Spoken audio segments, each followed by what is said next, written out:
ತಪಸ್ವಾಧ್ಯಾಯ ಶುಶ್ರೂಷಾ ಕೃಷ್ಣ ಪೂಜಾ ರಥಂ ಮುನಿ ವಿಶ್ವೇಶಂ ವಿಟ್ಟದಂ ಮಂದೆ ಪರಿಯೂರಾಟ್ ಚಕ್ರವರ್ತಿನಂ. ಶ್ರೀ ವಿಶ್ವೇಶ ತೀರ್ಥರ ವಿಶ್ವದರ್ಶನ ಕಾರ್ಯಕ್ರಮಕ್ಕೆ ಎಲ್ಲರಿಗೂ ಆದರದ ಸ್ವಾಗತ. ಈ ಒಂದು ದಿವಸ ಪರಮ ಪೂಜ್ಯ ಯತಿಕುಲ ಚಕ್ರವರ್ತಿಗಳಾದ ಪ್ರಾತಸ್ಮರಣೀಯರಾದ ಪೇಜಾವರ ಮಠದ ಶ್ರೀ ವಿಶ್ವೇಶ ತೀರ್ಥರ ಗೌಮ ವ್ಯಕ್ತಿತ್ವವನ್ನು ಹಾಗೂ ಗುರುಗಳ ಜೊತೆಗಿನ ವಿಶೇಷ ಒಡನಾಟಗಳನ್ನು ಹಂಚಿಕೊಳ್ಳಲು ನಾಡಿನ ಗಣ್ಯ ವ್ಯಕ್ತಿಗಳಾದಂತಹ ಶಾಸಕರು ಹಾಗೂ ಶ್ರೀಪಾದಂಗಳವರ ಭಕ್ತಾಭಿಮಾನಿಗಳಾದ ಶ್ರೀಯುತ ರಘುಪತಿ ಭಟ್ ಇವರು ಆಗಮಿಸಿದಂತಹ ಮಹನೀಯರಿಗೆ ಪೂರ್ಣಪ್ರಜ್ಞೆ ವಿದ್ಯಾಪೀಠದ ಹಿರಿಯ ವಿದ್ವಾಂಸರಾಗಿರ್ತಕ್ಕಂತಹ CH ಬದರೀನಾಥ ಆಚಾರ್ಯರು ಸ್ವಾಗತ ಕೋರಬೇಕೆಂಬುದಾಗಿ ನಿಮ್ಮಲ್ಲಿ ವಿನಯ ಪ್ರಾರ್ಥನೆ.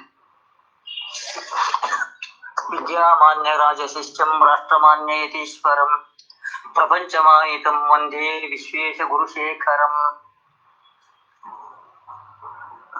ಹರಿಪಾದವನ್ನ ಸೇರಿದ ಪರಮ ಪೂಜ್ಯ ವಿಶ್ವೇಶ ತೀರ್ಥ ಶ್ರೀಪಾದಂಗಳವರು ಎಲ್ಲ ಪಕ್ಷಗಳ ಜೊತೆಗೂ ಕೂಡ ಸೌಹಾರ್ದದ ಸಂಬಂಧವನ್ನ ಶ್ರೀಪಾದಂಗಳವರು ಇಟ್ಕೊಂಡಿದ್ರು. ಅವರು ರಾಜಕೀಯದ ಯಾವ ಪಕ್ಷಗಳಿಗೂ ಕೂಡ ಸೇರಿರಲಿಲ್ಲ. ಆದ್ರೆ ಎಲ್ಲ ಪಕ್ಷಗಳಿರ್ತಕ್ಕಂತಹ ರಾಜಕಾರಣಿಗಳು ಕೂಡ ಶ್ರೀಪಾದಂಗಳವರ ಹತ್ರ ಬರ್ತಾ ಇದ್ರು. ಅವರಿಂದ ಯಾವ್ದಾವುದೋ ರೀತಿಯ ಮಾರ್ಗದರ್ಶನವನ್ನ ತುಂಬಾ ಒಂದು 20-25 ವರ್ಷದ ಹಿಂದೆ ರಾಜಕಾರಣಿಗಳು ನಮ್ಮಲ್ಲಿ ಬಂದು ಅರ್ಧ ಗಂಟೆ ತುಂಬಾ ಮಾತನಾಡ್ತಾ ಇದ್ರು. ಅಷ್ಟು ಸಮಯವನ್ನ ಅವರು ನಮ್ ಜೊತೆಗೆ ಇದ್ದು ಅದನ್ನ ವಿನಿಯೋಗ ಮಾಡ್ತಾ ಇದ್ರು. ಆದ್ರೆ ಇತ್ತೀಚೆಗೆ ರಾಜಕಾರಣಿಗಳಿಗೆ ಯಾವುದಕ್ಕೂ ಕೂಡ ಪುರುಸೊತ್ತಿಲ್ಲ ಅಂತ ಶ್ರೀಪಾದಂಗಳವರು ಯಾವಾಗಲೂ ಕೂಡ ಇದೆ ಹೇಳ್ತಾ ಇದ್ದ ಮಾತಿತ್ತು. ಅದನ್ನ ಅವರಿಗೆ ಶ್ರೀಪಾದಂಗಳವರಿಗೆ ರಾಜಕಾರಣಿಗಳ ಸಂಬಂಧ ಅದು ಇವತ್ತು ರಘುಪತಿ ಭಟ್ ಅವರಿಂದ ಪ್ರಾರಂಭ ಆಗಿದ್ದಲ್ಲ. ಅದು ಈಗಾಗ್ಲೇ ಸುಮಾರು 50-60 ವರ್ಷಗಳಿಂದ ಎಲ್ಲ ಪಕ್ಷ ರಾಜಕಾರಣಿಗಳ ಜೊತೆಗೂ ಕೂಡ ಅತ್ಯಂತ ಸೌಹಾರ್ದದ ಸಂಬಂಧವನ್ನ ಇಟ್ಕೊಂಡಿದ್ರು. ಅವ್ರು ಹೇಳ್ತಾ ಇದ್ದಿದ್ ಒಂದೇ, ನನಗೆ ಪೀಠಾಧಿಪತಿಯಾಗಿ ನನಗೆ ಮುಖ್ಯವಾದದ್ದು 2, ಒಂದು ದೇಶ, ಇನ್ನೊಂದು ಧರ್ಮ. ನಾನು ಅವೆರಡನ್ನು ಬಿಟ್ಟು ನಾನು ಇರೋದಿಲ್ಲ ಎಂಬುದಾಗಿ. ಪರಮಪೂಜ್ಯ ಶ್ರೀಪಾದಂಗಳವರು ಅತ್ಯಂತ ಶ್ರೇಷ್ಠರಾದ ರಾಷ್ಟ್ರಭಕ್ತರು. ಅವರಿಗೆ ಅತೀವ ಬಹಳವಾದಕ್ಕಂತ ಧರ್ಮಶ್ರದ್ಧೆ. ಆದ್ರೆ ಯಾರು ಹಿಂದೂ ಧರ್ಮದ ಬಗ್ಗೆ ಉದಾರವಾಗಿ ಪ್ರೀತಿ ಅಭಿಮಾನಗಳಿಂದ ವರ್ತಿಸ್ತಾರೆ ಅವರನ್ನ ನಾನು ಆದರದಿಂದ ಕಾಣ್ತೀನಿ ಎಂಬುದಾಗಿ ಹೇಳ್ತಾ ಇರೋ. ಈ ಸಭೆಯಲ್ಲಿ ಮಾತನಾಡಲಿಕ್ಕೆ ಬಂದಿರತಕ್ಕಂತಹ ಶ್ರೀಯುತ ರಘುಪತಿ ಭಟ್ ಅವರು ಶ್ರೀಪಾದಂಗಳವರ ಅನೇಕ ಗುಣಗಳನ್ನ ಮೆಚ್ಚಿಕೊಂಡವರು.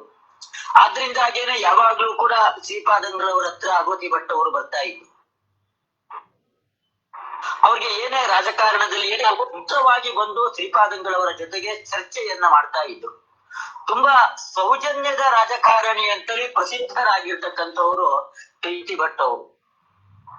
ಈ ಸೌಜನ್ಯ ಅಂತ ಅನ್ನೋದು ಬರ್ಬೇಕಾದ್ರೆ ಅದು ಮನಸ್ಸಿನ ಪರಿಶುದ್ಧಿ ಇರಬೇಕು. ಯಾರಿಗೆ ಮನಸ್ಸಿನಲ್ಲಿ ಕಾಮಕ್ರೋಧಗಳೇ ತುಂಬಿಕೊಂಡಿರತ್ತೆ ಅವ್ರಿಗೆ ಸೌಜನ್ಯ ಬರೋದಿಲ್ಲ. ಆದ್ರೆ ನಮ್ಮ ರಘುಪತಿ ಭಟ್ ಅವರು ತುಂಬಾ ಸೌಜನ್ಯ ರಾಜಕಾರಣಿಗಳು ಅಂತಲೇ ಆಗ್ತಕ್ಕಂಥವ್ರು. ಉಡುಪಿ ಕ್ಷೇತ್ರದ ಶಾಸಕರಾಗಿ ಅನೇಕ ವಿಧವಾದ ಸೇವೆಗಳನ್ನ ಅವರು ಮಾಡಿದ್ದಾರೆ. ಆ ಸೇವೆಗಳ ಪಟ್ಟಿ ಮಾಡ್ತಾ ಹೋದ್ರೆ ಒಂದಲ್ಲ ಎರಡಲ್ಲ. ಅನೇಕ ಗ್ರಾಮಗಳಿಗೆ ರಸ್ತೆಯ ಸಂಪರ್ಕವನ್ನ ಕಲ್ಪಿಸಿಕೊಡ್ತಕ್ಕಂಥದ್ದು. ಯಾರೋ ಬಡಬಗ್ಗರು, ದೀನರು, ರೋಗಿಷ್ಠರು ಅವರಲ್ಲಿ ಬಂದು ನಾವು ಇಂಥ ತೊಂದರೆ ಆಗಿದೆ ಅಂತ ಕೇಳಿಕೊಂಡಾಗ ಅವ್ರಿಗೆ ಉದಾರವಾಗಿ ಸಹಾಯ ಹಸ್ತವಹಿಸತಕ್ಕಂಥದ್ದು. ಹೀಗೆ ರಘುಪತಿ ಭಟ್ ಅವರ ಅದು ಒಂದ್ ವಿಧವಾದದ್ದಲ್ಲ, ಎರಡು ವಿಧವಾದದ್ದಲ್ಲ. ಸಮಾಜದಲ್ಲಿ ಒಳ್ಳೆ ಸಮಾಜ ಸೇವಕರಾಗಿ ರಾಷ್ಟ್ರ ಸೇವೆಯನ್ನು ಮಾಡ್ತಾ ಇರ್ತಕ್ಕಂಥವರು ಶ್ರೀಯುತ ರಘುಪತಿ ಭಟ್ ಅವರು. ರಘುಪತಿ ಭಟ್ ಅವರ ಅದೇ ಅವರು ಕೂಡ ಶ್ರೀಪಾದಂಗಳವರಿಗೆ ಬಹಳ ಬೇಕಾಗಿರ್ತಕ್ಕಂಥ ಕೃಷ್ಣಾಪುರ ಮಠದಲ್ಲಿ ಅವ್ರ ಕಾರ್ಯವನ್ನ ನಿರ್ವಹಣೆ ಮಾಡ್ಕೊಂಡಿದ್ದು. ರಘುಪತಿ ಭಟ್ ಅವರು ರಾಜಕಾರಣದಲ್ಲಿ ಇದ್ರೂ ಕೂಡ ಅವರಿಗೆ ಒಳ್ಳೆ ಧರ್ಮಶ್ರದ್ಧೆ ಇದೆ. ಯಾರೇ ಸನ್ಯಾಸಿಗಳು, ಪೀಠಾಧಿಪತಿಗಳು, ಹಿಂದೂ ಧರ್ಮದ ನೇತಾರರು, ಮುಖಂಡರು ಅಂತ ಹೇಳಿದ್ರೆ ಅವ್ರ ಬಗ್ಗೆ ತುಂಬಾ ಆಧಾರದಿಂದ ಕಾಣತಕ್ಕಂತಹ ಒಂದು ಔದಾರ್ಯ ರಘುಪತಿ ಭಟ್ ಅವರಲ್ಲಿದೆ. ಹೀಗೆ ಅನೇಕ ಸದ್ಗಳನ್ನ ಹೊಂದಿರತಕ್ಕಂತಹ ಉದಾರ ಮನಸ್ಸಿನ ರಾಜಕಾರಣಿಗಳು ಶ್ರೀಯುತ ರಘುಪತಿ ಭಟ್ ಅವರು. ಅವರು ಕಳೆದ ವಾರವೇನೆ ಶ್ರೀಪಾದಂಗಳವರ ಬಗ್ಗೆ ನಾನು ಮಾತನಾಡ್ತೀನಿ ಅಂತ ಬಂದಿದ್ರು. ಆದರೆ ಅವರಿಗೆ ಅನಿವಾರ್ಯವಾಗಿ ಒಂದು ಮೀಟಿಂಗ್ ಅವರು ಅಟೆಂಡ್ ಮಾಡ್ಲೇಬೇಕಾಯ್ತು ಅವತ್ತೇ ದಿವಸ. ಆದ್ರೆ ಅವರು ಅವತ್ತು ದಿವಸ ಬರ್ಲಿಕ್ಕೆ ಆಗ್ಲಿಲ್ಲ. ಆದ್ರೆ ಇವತ್ತು ನಮ್ಮ ಪ್ರಾರ್ಥನೆ ಮೇರೆಗೆ ಬಂದಿದ್ದಾರೆ. ಅವರು ನಮ್ಮ ಪ್ರಾರ್ಥನೆ ಮೇರೆಗೆ ಬಂದಿರೋದಲ್ಲ, ಶ್ರೀಪಾದಂಗಳವರ ಬಗ್ಗೆ ಅಪಾರವಾದ ಗೌರವವನ್ನ ಹೊಂದಿರತಕ್ಕಂಥವ್ರು ರಘುಪತಿ ಭಟ್ ಅವರು. ಆ ರಘುಪತಿ ಭಟ್ ಅವರು ಶ್ರೀಪಾದಂಗಳವರ ಅನೇಕ ವರ್ಷಗಳ ನಾಟವನ್ನ ಹೊಂದಿರತಕ್ಕಂಥವ್ರು. ಶ್ರೀಪಾದಂಗಳವರು ಇವರಿಗೆ ಬಾಗಿಲು ಹಾಕಿಕೊಂಡು ಎಷ್ಟೋ ಬಾರಿ ತುಂಬಾ ಮುಕ್ತವಾಗಿ ಇವರ ಜೊತೆಗೆ ಮಾತನಾಡಿದ್ದು, ಚರ್ಚೆ ಮಾಡಿದ್ದನ್ನ ನಾವು ಕಣ್ಣಾರೆ ಕಂಡಿದ್ದೀವಿ. ಅಂತಹ ಶ್ರೀಯುತ ರಘುಪತಿ ಭಟ್ ಅವರು ಶ್ರೀಪಾದಂಗಳವರಿಗೆ ತುಂಬಾ ಆತ್ಮೀಯರೇ ಆಗಿದ್ರು. ಅಂತಹ ರಘುಪತಿ ಭಟ್ ಅವರು ಇವತ್ತು ನಮ್ಮ ಪ್ರಾರ್ಥನೆ ಮೇರೆಗೆ ಶ್ರೀಪಾದಂಗಳವರ ಮೇಲಿನ ಅಭಿಮಾನದಿಂದ, ವಿಶ್ವಾಸದಿಂದ ಇಲ್ಲಿಗೆ ಬಂದಿದ್ದಾರೆ. ಅವರಿಗೆ ನಾನು ವಿಶ್ವೇಶತೀರ್ಥ ಶಿವ ಸಂಘದ ಎಲ್ಲ ವಿದ್ವಾಂಸರ ಪರವಾಗಿ ಇದೊಂದು ಹೃತ್ಪೂರ್ವಕವಾಗಿರ್ತಕ್ಕಂತಹ ಸ್ವಾಗತ, ಸುಸ್ವಾಗತ. ರಘುಪತಿ ಭಟ್ ಅವರು ತಮ್ಮ ಶ್ರೀಪಾದಂಗಳವರ ಜೊತೆಗಿನ ಒಡನಾಟ ಅದೆಷ್ಟು ಸಿಹಿಮಯವಾಗಿತ್ತು.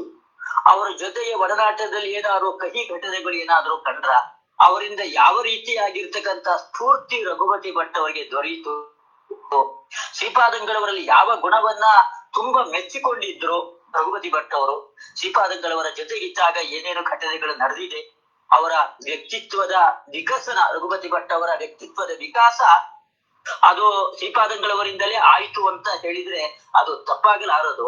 ಅದ್ರ ಬಗ್ಗೆಯೂ ಕೂಡ ರಘುಪತಿ ಭಟ್ ಅವರು ಇವತ್ತು ಮಾತನಾಡಬೇಕು ಎಂಬುದಾಗಿ ನಾನು ಅವರಲ್ಲಿ ವಿನಮ್ರನಾಗಿ ಕೇಳಿಕೊಳ್ತಾ ಇದ್ದೇನೆ. ಧನ್ಯವಾದಗಳು. ಶ್ರೀಕೃಷ್ಣ ಮುಖ್ಯ ಪ್ರಾಣರಿಗೆ ಗಂಡಾರವೃಂದಕ್ಕೆ ವಂದಿಸ್ತಾ ನಮ್ಮ ಪೇಜಾವರ ವಿಶ್ವೇಶತೀರ್ಥ ಶ್ರೀಪಾದಂಗಳವರನ್ನ ಮನದಾರೆ ನೆನೆಯುತ್ತಾ ಪೇಜಾವರ ಮಠಾಧೀಶರಾದ ವಿಶ್ವಪ್ರಸನ್ನ ತೀರ್ಥ ಶ್ರೀಪಾದಂಗಳವರ ಗಣಾರವಿಂದಕ್ಕೆ ವಂದಿಸ್ತಾ ನನ್ನ ಒಂದು ವಿಶ್ವೇಶತೀರ್ಥ ಶ್ರೀಪಾದಂಗಳವರ ಬಗ್ಗೆ ನನ್ನ ಅನುಭವವನ್ನು ಹಂಚಿಕೊಳ್ಳುವಂತ ಒಂದು ಅವಕಾಶವನ್ನ ಇವತ್ತು ವಿಶ್ವೇಶ ಸ್ಮರಣೆಯ ಸಂದರ್ಭದಲ್ಲಿ ಒದಗಿಸಿಕೊಟ್ಟಿದ್ದಾರೆ. ಅದಕ್ಕೆ ನಾನು ಸಂಘಟಕರಿಗೆ ಪ್ರಪ್ರಥಮವಾಗಿ ಕೃತಜ್ಞತೆಯನ್ನ ಸಲ್ಲಿಸ್ತಾ ಇದ್ದೇನೆ. ನನಗೆ ವಿಶ್ವೇಶ ತೀರ್ಥರ ಬಗ್ಗೆ ಸಾಕಷ್ಟು ಅವಕಾಶಗಳು ಸಿಕ್ಕಿದೆ ಬೇರೆ ಬೇರೆ ವಿಷಯಗಳು. ಇತ್ತೀಚೆಗೆ ವಿಧಾನಸಭೆ ಒಳಗೆಯೂ ಶ್ರದ್ಧಾಂಜಲಿ ಸಭೆ ಏನು ವಿಧಾನಸಭೆ ಅಧಿವೇಶನದಲ್ಲಿ ವಿಶ್ವೇಶ ತೀರ್ಥರ ಬಗ್ಗೆ ಶ್ರದ್ಧಾಂಜಲಿ ಸಭೆ ನಡೆಯುವಂತಹ ಸಂದರ್ಭದಲ್ಲಿಯೂ ನಾನು ಸುದೀರ್ಘವಾಗಿ ವಿಶ್ವೇಶ ತೀರ್ಥರ ವಿಷಯದ ಬಗ್ಗೆ, ಯಾಕಂದ್ರೆ ಆ ಸಭೆಯಲ್ಲಿ ಇದ್ದವರಲ್ಲಿ ಬಹುಶಃ ಅತ್ಯಂತ ಹತ್ತಿರದಲ್ಲಿ ಸ್ವಾಮೀಜಿಯವರೊಟ್ಟಿಗಿದ್ದು ನಾನು, ಆದ್ರಿಂದ ನನಗೆ ಸ್ಪೀಕರ್ ಬಹಳ ಹೆಚ್ಚಿನ ಅವಕಾಶವನ್ನ ಕೊಟ್ಟಿದ್ರು. ಹಾಗಾಗಿ ನಾನು ಸುದೀರ್ಘವಾಗಿ ಮಾತಾಡುವಂತ ಅವಕಾಶ ಸಿಕ್ಕಿತ್ತು. ಅದು ಇವತ್ತು ವಿಧಾನಸಭೆಯ ದಾಖಲೆಗಳಲ್ಲಿದೆ. ನಾನಂದ್ರೆ ಬೇರೆ ಬೇರೆ ಸಭೆಗಳಲ್ಲಿ ಮಾತಾಡಿದ್ದೇವೆ. ಆದ್ರೆ ಈ ಕೋವಿಡ್ ಅಂತ ಹೇಳುವಂತಹದ್ದು ಇಂಥ ಒಂದು ಅವಕಾಶವನ್ನು ಕೊಟ್ಟಿದೆ ಅಂತ ನಾನು ನೆನಪಿಸ್ತೇನೆ. ಯಾಕಂದ್ರೆ ಕೋವಿಡ್ ಬರದೇ ಇದ್ರೆ ನಮ್ಗೆ ಈ ತರ ಒಂದು ಆನ್ಲೈನ್ ಸಭೆಗಳನ್ನ ಮಾಡುವಂತ ಅವಕಾಶಗಳಿರಲಿಲ್ಲ. ಎಲ್ಲಿಯೋ ಸಭೆಗಳನ್ನ ಸೇರಿಸ್ಬೇಕಿತ್ತು, ಎಲ್ಲಿಯೋ ಕಾರ್ಯಕ್ರಮಗಳು ಮಾಡಿ ಅಲ್ಲಿ ನಾವು ಮಾತಾಡ್ಬೇಕು. ಇದೆಲ್ಲ ಯಾವುದೋ ಕಾರ್ಪೊರೇಟ್ ವರ್ಲ್ಡ್ಗಳಲ್ಲಿ ಇಂಥದ್ದು ನಡೀತಾ ಇತ್ತು. ಕೋವಿಡ್ ಬಂದ ನಂತರ ನಮಗಿಂತ ವೆಬೆಕ್ಸ್ ಮೀಟಿಂಗ್ಸ್ಗಳು, ಆನ್ಲೈನ್ ಮೀಟಿಂಗ್ಸ್ ಮೂಲಕ ತುಂಬಾ ಜನರನ್ನ ರೀಚ್ ಆಗುವಂತ ಒಂದು ಅವಕಾಶ ಸಿಕ್ಕಿದೆ. ಕೋವಿಡ್ ಬಂದಂತ ಸಂದರ್ಭದಲ್ಲಿ ನಾವು ಉಡುಪಿಯಲ್ಲಿ ಸಾಕಷ್ಟು ಸಾಮಾಜಿಕ ಕೆಲಸಗಳನ್ನ ಮಾಡಿದ್ದೇವೆ. ದಿನನಿತ್ಯ ಊಟವನ್ನ ಕೊಡ್ತಾ ಇದ್ದೆವು. ಕೂಲಿ ಕಾರ್ಮಿಕರಿಗೆ ಇವರಿಗೆಲ್ಲ ಆ ದಿವಸ ಪ್ರತಿ ದಿವಸ ನಾವು ವಿಶ್ವೇಶ್ವರ ತೀರ್ಥರನ್ನ ನೆನಪಿಸ್ತಾ ಇದ್ದೇವೆ ನಮ್ಮ ಕಾರ್ಯಕರ್ತರು. ಹಿಂದೆ ಯಾವುದೆಲ್ಲ ಆ ಅವಘಡಗಳು, ಪ್ರಕೃತಿ ವಿಕೋಪಗಳು ಆದಂತಹ ಸಂದರ್ಭದಲ್ಲಿಯೂ ಆ ಅದಕ್ಕೆ ಪ್ರಥಮವಾಗಿ ಹೋಗಿ ಸ್ಪಂದಿಸ್ತಾ ಇದ್ದಂತವ್ರು ಇಡೀ ದೇಶದಲ್ಲಿ ಯಾವುದೇ, ಅದು ಉಡುಪಿಯಲ್ಲಿ ಮಾತ್ರ, ಇಡೀ ದೇಶದಲ್ಲಿ ಯಾವ್ದಾದ್ರು ಅವಘಡಗಳು ನಡೆದ್ರೆ, ಪ್ರಕೃತಿ ವಿಕೋಪಗಳು ನಡೆದ್ರೆ ಅದಕ್ಕೆ ಪ್ರಥಮವಾಗಿ ಸ್ಪಂದಿಸ್ತಾ ಇದ್ದಂತವ್ರು ವಿಶ್ವೇಶ್ವರ ತೀರ್ಥರು. ಈಗ ನಾವು ಕೋವಿಡ್ ನ ಸಂದರ್ಭದಲ್ಲಿ ಅವರನ್ನ ಮಿಸ್ ಮಾಡ್ಕೊಳ್ತೇವೆ ಅಂತ ನಮ್ಮ ಎಲ್ಲ ಕಾರ್ಯಕರ್ತರು ಹೇಳ್ತಾ ಇದ್ರು. ಹಾಗೆ ವಿಶ್ವೇಶ್ವರ ತೀರ್ಥರ ಬಗ್ಗೆ ನಾವು ತುಂಬಾ ವಿಷಯಗಳಲ್ಲಿ ಉಡುಪಿಯ ಜನತೆ, ಅದು ಉಡುಪಿ ಮಾತ್ರ ಅಲ್ಲ, ಇಡೀ ದೇಶಾದ್ಯಂತ ಅವರನ್ನ ಮಿಸ್ ಮಾಡ್ಕೊಳ್ತಾರೆ. ಆದ್ರೆ ಉಡುಪಿಯ ಜನತೆ ಅಂತೂ ಯಾವಾಗ್ಲೂ ಅವರನ್ನ ಮಿಸ್ ಮಾಡ್ಕೊಳ್ಳುವಂತ ಒಂದು ಸಂದರ್ಭಗಳು ಇದೆ ಅಂತ ನಾನು ಈ ಸಂದರ್ಭದಲ್ಲಿ ನೆನಪಿಸ್ತೇನೆ. ಬಹುಶಃ ವಿಶ್ವೇಶ್ವರ ಸ್ಮರಣೆಯಲ್ಲಿ ಅವರ ವಿವಿಧ ಕ್ಷೇತ್ರದ ಬಗ್ಗೆ ತುಂಬಾ ಜನ ಮಾತಾಡಿರ್ಬೋದು. ಅವರ ಧಾರ್ಮಿಕ ಕ್ಷೇತ್ರ, ಅವರ ಪಾಂಡಿತ್ಯ, ಅವರಲ್ಲಿದ್ದಂತ ವೇದಾಧ್ಯಯನ, ಆ ಧಾರ್ಮಿಕ ಪಾಂಡಿತ್ಯಗಳು ಮತ್ತು ಅವರು ಧಾರ್ಮಿಕ ಕ್ಷೇತ್ರದಲ್ಲಿ ಮಾಡಿದಂತಹ ಸಾಧನೆಗಳು, ಕೆಲಸಗಳು, ಇದನ್ನ ತುಂಬಾ ಜನ ಅದನ್ನ ಚರ್ಚೆ ಮಾಡಿದ್ದಾರೆ. ನಾನು ಅವರ ಸಾಮಾಜಿಕ ಕ್ಷೇತ್ರಗಳಲ್ಲಿ ಅವರು ಮಾಡಿದಂತ ಕೆಲಸಗಳನ್ನ ಕೆಲವು ನೆನಪಿಸ್ಕೊಳ್ತೇನೆ. ಅವರ ಕೆಲವು ಘಟನೆಗಳನ್ನ ನಾನು ನೆನಪಿಸ್ಕೊಳ್ತೇನೆ. ರಾಜಕೀಯವಾಗಿ ಅವರ ಒಂದು ನಡವಳಿಕೆಗಳು, ರಾಜಕೀಯವಾಗಿ ಅವರ ನಿರ್ಧಾರಗಳು ಯಾವ್ದಿತ್ತು, ಇದೆಲ್ಲವನ್ನ ನಾನು ನನಗೆ ಗೊತ್ತಿದ್ದ ಮಟ್ಟಿಗೆ ನನಗೆ ಮನಸ್ಸಲ್ಲಿ ಬಂದದ್ದನ್ನು ನಾನು ಸ್ವಲ್ಪ ನೆನಪಿಸ್ಕೊಳ್ತೇನೆ. ಪ್ರಾರಂಭದಲ್ಲಿ ವಿದ್ವಾಂಸರಾದ ಬದ್ರಿನಾಥಾಚಾರ್ಯರು ಪ್ರಾಸ್ತಾವಿಕ ಮಾತಾಡ್ತಾ ಹೇಳಿದ್ರು, ಪೂಜ್ಯ ಶ್ರೀಪಾದಂಗರಿಗೆ ಯಾವುದೇ ರಾಜಕೀಯ ಪಕ್ಷದ ಒಂದೇ ರಾಜಕೀಯ ಪಕ್ಷದ ಬಗ್ಗೆ ಒಲವಲ್ಲ. ಅವರು ರಾಜಕೀಯ ಪಕ್ಷಗಳನ್ನ ಒಲವು ಮಾಡ್ಕೊಂಡದ್ದೆಲ್ಲ, ವ್ಯಕ್ತಿಗಳು ತುಂಬಾ ಜನ ಅವರೊಟ್ಟಿಗೆ ಸಂಪರ್ಕದಲ್ಲಿತ್ತು. ಅದಕ್ಕೊಂದು ಘಟನೆ ನಾನು ನೆನಪಿಸ್ತೇನೆ, ತಾವೆಲ್ಲ ಭಾಗವಹಿಸಿದ್ದಿರ್ಬೋದು. ಅವರ 5ನೇ ಪರ್ಯಾಯದ ಸಂದರ್ಭದಲ್ಲಿ ಪುರಪ್ರವೇಶ ಆಗುವಂತಹ ಸಂದರ್ಭದಲ್ಲಿ, ಪುರಪ್ರವೇಶ ಬಹಳ ವಿಜೃಂಭಣೆಯಾದ್ಮೇಲೆ ಒಂದು ಸಾರ್ವಜನಿಕ ಕಾರ್ಯಕ್ರಮ ಆಗುವಂತಹ ಸಂದರ್ಭದಲ್ಲಿ ಆಗ ಅಧಿಕಾರದಲ್ಲಿದ್ದಂತಹ ಮಂತ್ರಿಗಳು ಸ್ವಲ್ಪ ಹಾಸ್ಯಾಸ್ಪದವಾಗಿ ಸ್ವಾಮೀಜಿಯವರ ಬಗ್ಗೆ ಮಾತಾಡಿದ್ರು. ಸ್ವಾಮೀಜಿಯವರು ಬಹಳ ದೊಡ್ಡ ರಾಜಕಾರಣಿ, ನಮಗೂ ಸ್ವಲ್ಪ ನಿಮ್ಮಿಂದ ರಾಜಕಾರಣದ ಸಹಾಯ ಬೇಕು ಹೇಳುವಂತ ದಾಟಿಯಲ್ಲಿ ಸ್ವಾಮೀಜಿಗಳ ಬಗ್ಗೆ ಮಾತಾಡುವಂತ ಸಂದರ್ಭದಲ್ಲಿ ಆಗಿದ್ದಂತ ಮಂತ್ರಿಗಳು ಉಲ್ಲೇಖ ಮಾಡಿದರು.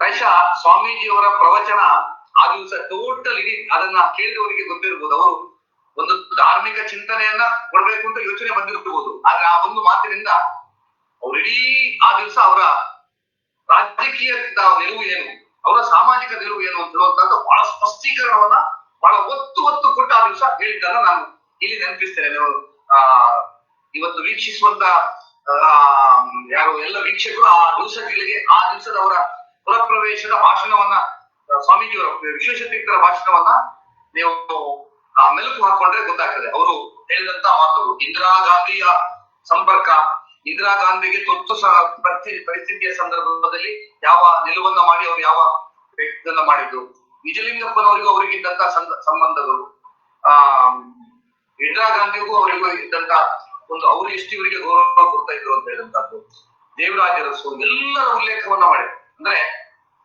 ಅವರು ಬಹಳ ಸ್ಪಷ್ಟೀಕರಣವಾಗಿ ಹೇಳಿದ್ರು, ನಾನು ಯಾವುದೇ ರಾಜಕೀಯ ಪಕ್ಷದ ಪರವಾಗಿ ನಾನಲ್ಲ, ನಾನು ಯಾವುದೇ ರಾಜಕೀಯ ಪಕ್ಷದ ಪರವಾಗಿ ಅಲ್ಲ, ನಾನೊಂದು ತತ್ವವನ್ನ, ರಾಷ್ಟ್ರೀಯವಾದವನ್ನ ಯಾರು ಮಾಡ್ತಾರ, ಹಿಂದುತ್ವಕ್ಕೆ ಯಾರು ಬೆಂಬಲ ಕೊಡ್ತಾರ ಅವರಿಗೆ ಬೆಂಬಲವನ್ನ ಕೊಟ್ಟದ್ದು, ಅದು ನಿಮಗೆ ಯಾವುದೋ ಒಂದು ಪಕ್ಷಕ್ಕೆ ಬೆಂಬಲ ಕೊಟ್ಟಿದ್ದು ಅಂತ ಅನ್ಸಿರ್ಬೋದು ಅಂತ ಹೇಳುವಂತಹ ಇಡೀ ಅವರ ಭಾಷಣದಲ್ಲಿ ಅವರು ಬೇರೆ ಬೇರೆ ಉದಾಹರಣೆಗಳನ್ನ ಉಲ್ಲೇಖ ಮಾಡ್ತಾ ಹೋದ್ರು. ನಮ್ಗೆ ಆಗ ಅಲ್ಲಿ ಕೆಳಗೆ ಪ್ರೇಕ್ಷಕರಾಗಿ ಕೂತ್ಕೊಂಡವ್ರಿಗೆ ನಮ್ಗೆ ಯೋಚನೆ ಆಗ್ತಾ ಇತ್ತು, ಆ ಒಂದು ಮಾತಿನಿಂದ ಅವರ ಇಡೀ ರಾಜಕೀಯದ ನಿಲುವು ಏನು ಅಂತ ಹೇಳುವಂತಹದ್ದು ಜನರಿಗೆ ಸ್ಪಷ್ಟ ಆಗುವಾಗಾಯ್ತು. ಅವರು ಪುರಪ್ರವೇಶಕ್ಕೆ ಹೋಗುವಂತಹ ಸಂದರ್ಭದಲ್ಲಿ ಆಗಿತ್ತು ಅಂತ ಹೇಳುವಂತಹದ್ದು ನಾವೆಲ್ಲ ಕಂಡುಕೊಳ್ಳೋದು. ಹಾಗಾಗಿ ನಮ್ಗೆಲ್ರಿಗೂ ಗೊತ್ತಿದೆ, ನಾವು ಸ್ವತಃ ಅನುಭವಿಸಿದ್ದೇವೆ. ಅವರು ಯಾವತ್ತೂ ಯಾವುದೇ ಪಕ್ಷದ ಪರವಾಗಿದ್ದಂತವರಲ್ಲ, ಅವ್ರು ಯಾವತ್ತೂ ಒಂದು ಪಕ್ಷಕ್ಕೆ ಬೆಂಬಲವನ್ನ ಕೊಟ್ಟಂತವರಲ್ಲ, ಒಂದು ತತ್ವಕ್ಕೆ, ರಾಷ್ಟ್ರದ ವಿಷಯ ಬಂದಂತಹ ಸಂದರ್ಭದಲ್ಲಿ ಯಾರಿಗೂ ಹೆದರದೆ ಗಟ್ಟಿಯಾಗಿ ಅವರ ನಿಲುವನ್ನ ಪ್ರಕಟಿಸ್ತಾ ಇದ್ದಂತೆ.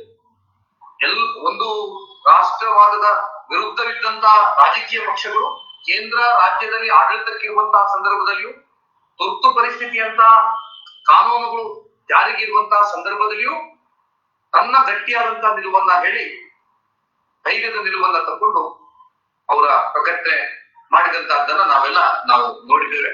ಸೊ ಹಾಗಾಗಿ ನಮ್ಗೆಲ್ರಿಗೂ ಬಹಳ ಸ್ಪಷ್ಟ ಏನು ಅಂತ ಹೇಳಿದ್ರೆ, ಅವರು ಯಾವುದೇ ರಾಜಕೀಯ ಪಕ್ಷದ ಜೊತೆ ಗುರುತಿಸುವಂತ ವಿಚಾರದ ಜೊತೆ ಇದ್ದಂತೂ ನಾನು ನಾನು ಒಂದು ಪಕ್ಷದ ಶಾಸಕ ಆಗಿದ್ದರು ಸಹಿತ ನನಗೆ ಇತರ ಪಕ್ಷದಲ್ಲಿ ತುಂಬಾ ಶಾಸಕರುಗಳಿದ್ದಾರೆ, ತುಂಬಾ ಮಂತ್ರಿಗಳು ಪರಿಚಯದವರಿದ್ದಾರೆ. ಅವರೆಲ್ಲರೂ ವಿಶ್ವೇಶ್ವರ ಹೆಸರು ಬಂದ ಕೂಡಲೇ ಅವ್ರದ್ದು ವಿಶೇಷವಾದಂತಹ ಗೌರವವನ್ನ ಸಲ್ಲಿಸಿದನ್ನ ನಾನು ನೋಡಿದ್ದೇನೆ.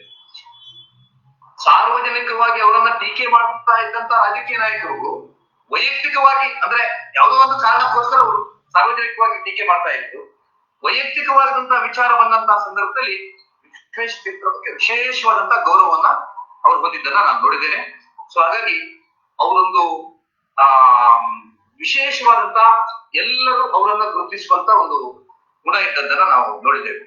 ಪ್ರಾಯಶಃ ಇತ್ತೀಚಿನ ಸಂದರ್ಭಗಳಲ್ಲಿ ಅಂದ್ರೆ ಸನ್ಯಾಸಿಗಳ ಪೈಕಿ ಇಷ್ಟು ರಾಷ್ಟ್ರವ್ಯಾಪಿಯಾಗಿ ವಿಶ್ವವ್ಯಾಪಿಯಾಗಿ ಅಭಿಮಾನಿಗಳಿದ್ದು ರಾಷ್ಟ್ರವ್ಯಾಪಿಯಾಗಿ ಉನ್ನತ ಮಟ್ಟದ ರಾಷ್ಟ್ರೀಯ ನಾಯಕರುಗಳ ವೈಯಕ್ತಿಕ ಸಂಪರ್ಕ ಇದ್ದಂತಹ ಸಂತರು ಪ್ರಾಯಶಃ ಇತ್ತೀಚಿನ ದಿನದಲ್ಲಿ ಯಾರು ಇಲ್ಲ ಅಂತ ನಾನು ಹೇಳ್ತಾ ಇದ್ದೇನೆ. ಆ ಸಂಪರ್ಕ ಅಂದ್ರೆ ಕೇವಲ ಸಂಬಂಧದಿಂದ ಮಾತ್ರ ಸಂಪರ್ಕ ಬಂದದ್ದಲ್ಲ, ಇವರ ಒಂದು ಗುಣಗಳಿಂದ ಅದು ಒಂದು ಬಹಳ ಅವರನ್ನ ಪ್ರೀತಿಸ್ತಾ ಇದೆ. ನಾವು ಕೇಂದ್ರದಲ್ಲಿ ಪ್ರಧಾನಿಗಾಗಿದ್ದಂತ ವಾಜಪೇಯಿ ಅವರು ಇರ್ಬೋದು, ಇವರ 4ನೇ ಪರ್ಯಾಯದ ಸಂದರ್ಭದಲ್ಲಿ ಉಡುಪಿಗೆ ಬಂದು ಪ್ರಧಾನಿಗಳಾಗಿ ಪ್ರಥಮವಾಗಿ ಉಡುಪಿಗೆ ಬಂದು ರಾಜಾಂಗಣದ ಒಂದು ಉದ್ಘಾಟನೆಯ ಸಂದರ್ಭದಲ್ಲಿ ಭಾಗವಹಿಸಿ, ಆಗ ನಾನು ಕಾರ್ಯಕರ್ತನಾಗಿದ್ದ, ಶಾಸಕರು ಅಲ್ಲ, ನಗರಸಭಾ ಸದಸ್ಯನಾಗಿದ್ದ, ಆಗ ಒಂದು ಕಾರ್ಯಕರ್ತನಾಗಿ ಅವರ ಸೇವೆಯಲ್ಲಿದ್ದೆ. ಆ ಸಂದರ್ಭದಲ್ಲಿ ಪೇಜಾವರ್ ಶ್ರೀಪಾದ್ ಅವರ ಬಗ್ಗೆ ಇದ್ದಂತ ಅಪಾರವಾದಂತಹ ಗೌರವವನ್ನ ನಾನು ನೋಡಿದ್ದೇನೆ. ಅಡ್ವಾಣಿಯವರಂತೂ ಪೇಜಾವರ್ ಶ್ರೀಪಾದ್ ಅಂತ ಹೇಳಿದ್ರೆ ಅವರಿಗೆ ಫೈನಲ್.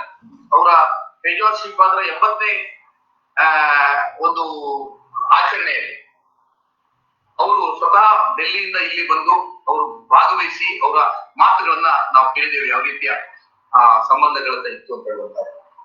ಇವತ್ತಿನ ಪ್ರಧಾನಿಗಳು ನರೇಂದ್ರ ಮೋದಿ ಅವರು ಪ್ರಾಯಶಃ ಪೇಜಾವರ್ ಶ್ರೀಪಾದನ್ನು ಅತ್ಯಂತ ಹೆಚ್ಚು ಪ್ರೀತಿಸ್ತಾ ಇದ್ರು, ಗೌರವಿಸ್ತಾ ಇದ್ರು. 2019 ಅವರಿಗೆ ಕೃಷ್ಣ ಮಠಕ್ಕೆ ಬರಬೇಕು ಅಂತ ಹೇಳುವಂತಹದ್ದಿತ್ತು. ಬೇರೆ ಬೇರೆ ಕಾರಣಕ್ಕೋಸ್ಕರ ಅವರಿಗೆ ಕೃಷ್ಣ ಮಠಕ್ಕೆ ಬರ್ಲಿಕ್ಕೆ ಆಗಿರ್ಲಿಲ್ಲ ಇತ್ತೀಚಿನ ದಿನಗಳಲ್ಲಿ. 2019ನೇ ಇಸ್ವಿಯಲ್ಲಿ ಲೋಕಸಭೆಯ ಚುನಾವಣೆಯ ಸಂದರ್ಭದಲ್ಲಿ ಪ್ರಚಾರಕ್ಕೆ ಮಂಗಳೂರಿಗೆ ಬಂದಂತವ್ರು ನಾನು ನನ್ನ ಪರಿಚಯವನ್ನ ಮಾಡಿಕೊಂಡಾಗ ಉಡುಪಿಯ ಶಾಸಕ ನಾನು ಅಂತ ಹೇಳಿದಾಗ ಅವರ ಬಾಯಲ್ಲಿ ಬಂದಂತ ಒಂದೇ ಮಾತೇನು ಅಂತ ಹೇಳಿದ್ರೆ, ಪೇಜಾವರ್ ಶ್ರೀಪಾದರು ಹೇಗಿದ್ದಾರೆ, ಅವರ ನನ್ನ ನಮಸ್ಕಾರಗಳನ್ನು ಹೇಳಿದೆ ಅಂತ ಹೇಳಿ ಎರಡನೇ ಮಾತು ಅವರನ್ನ ಹೇಳಿದಂತ. ಅದು ನನಗೆ ಅವರನ್ನ ಭೇಟಿ ಆಗ್ಬೇಕು ಅಂತಿತ್ತು, ಆಗ್ಲಿಲ್ಲ, ಮತ್ತೆ ನಾನು ಭೇಟಿ ಆಗ್ತೇನೆ ಅಂತ ಹೇಳುವಂತ ಮಾತನ್ನ ಹೇಳಿದ್ರು. ಅಂದ್ರೆ ಆ ರೀತಿಯ ಒಂದು ಸಂಬಂಧಗಳನ್ನ ಇಟ್ಕೊಂಡಿದ್ರು. ಪ್ರಧಾನಿ ಆಗಿದ್ದಂತಹ ಸಂದರ್ಭದಲ್ಲಿ ಪೇಜಾವರ್ ಶ್ರೀಪಾದರು ಡೆಲ್ಲಿಗೆ ಪ್ರಧಾನಿಯವರ ನಿವಾಸಕ್ಕೆ ಹೋದಂತಹ ಸಂದರ್ಭದಲ್ಲಿ ಯಾವ ರೀತಿ ಅವರನ್ನ ಸ್ವೀಕಾರ ಮಾಡಿದ್ರು ಅಂತ ಹೇಳುವಂತಹದ್ದನ್ನ ನಾವೆಲ್ಲ ನೋಡಿದ್ದೇವೆ.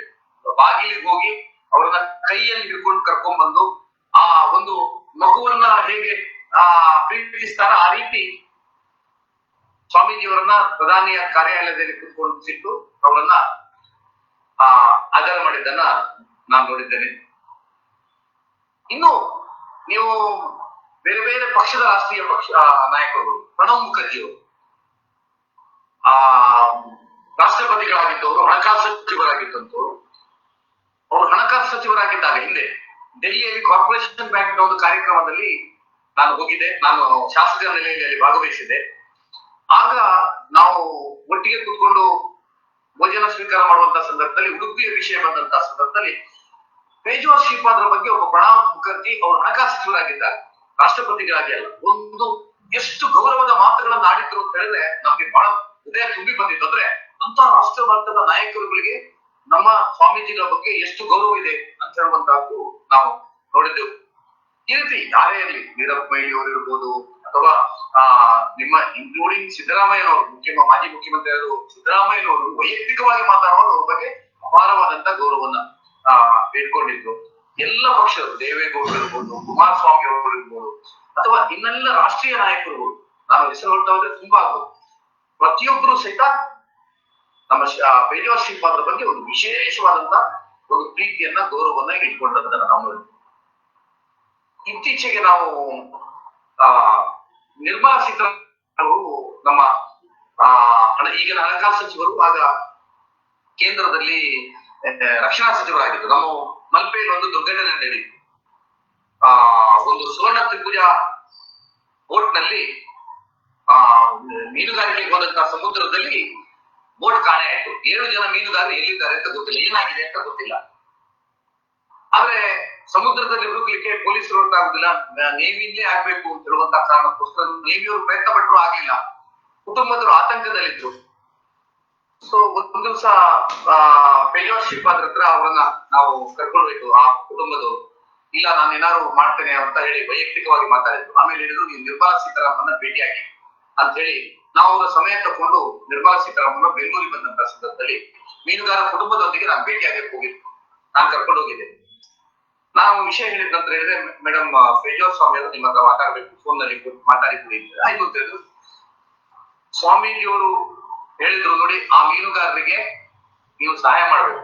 ಅವ್ರಿಗೆ ಏನಿದೆ ಅಂತ ಹೇಳಿದ್ರೆ, ನೇವಿಯ ಜೊತೆಯಲ್ಲಿ ಮೀನುಗಾರರನ್ನ ಕಳಿಸ್ಬೇಕು ಅಂತ ಹೇಳುವಂತ ಇಚ್ಛೆ ಇದೆ, ನೀವು ವ್ಯವಸ್ಥೆ ಮಾಡ್ಬೇಕು ಅಂತ ಹೇಳಿದ್ರು. ಆ ಪ್ರಕಾರ ಅವರು ತಕ್ಷಣ ನಮ್ಮೆಲ್ಲರನ್ನ ಡೆಲ್ಲಿ ಕರೆದು, ಆಮೇಲೆ ಇಲ್ಲಿ ಉಡುಪಿಗೆ ಬಂದು ಪೇಜಾವರ ಶ್ರೀಪಾದ ಹೇಳಿದ್ರು ಅಂತ ಹೇಳೋ ಕಾರಣಕ್ಕೋಸ್ಕರ ಇದಕ್ಕೆ ನಾನೇ ಸಾಕ್ಷಿ.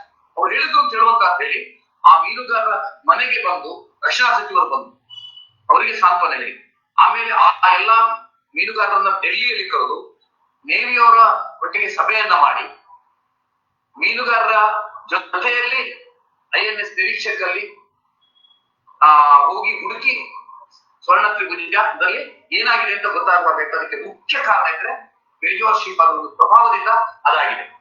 ನಾವು ದಿವಸ ಒಂದು ಸಣ್ಣ ಘಟನೆ ನಾನು ನೆನಪಿಸ್ತೇನೆ. ಪೇಜಾವರ ಶ್ರೀಪಾದರ ಹತ್ರ ಫೋನ್ ಅನ್ನ ಮಾತಾಡಿದೆ.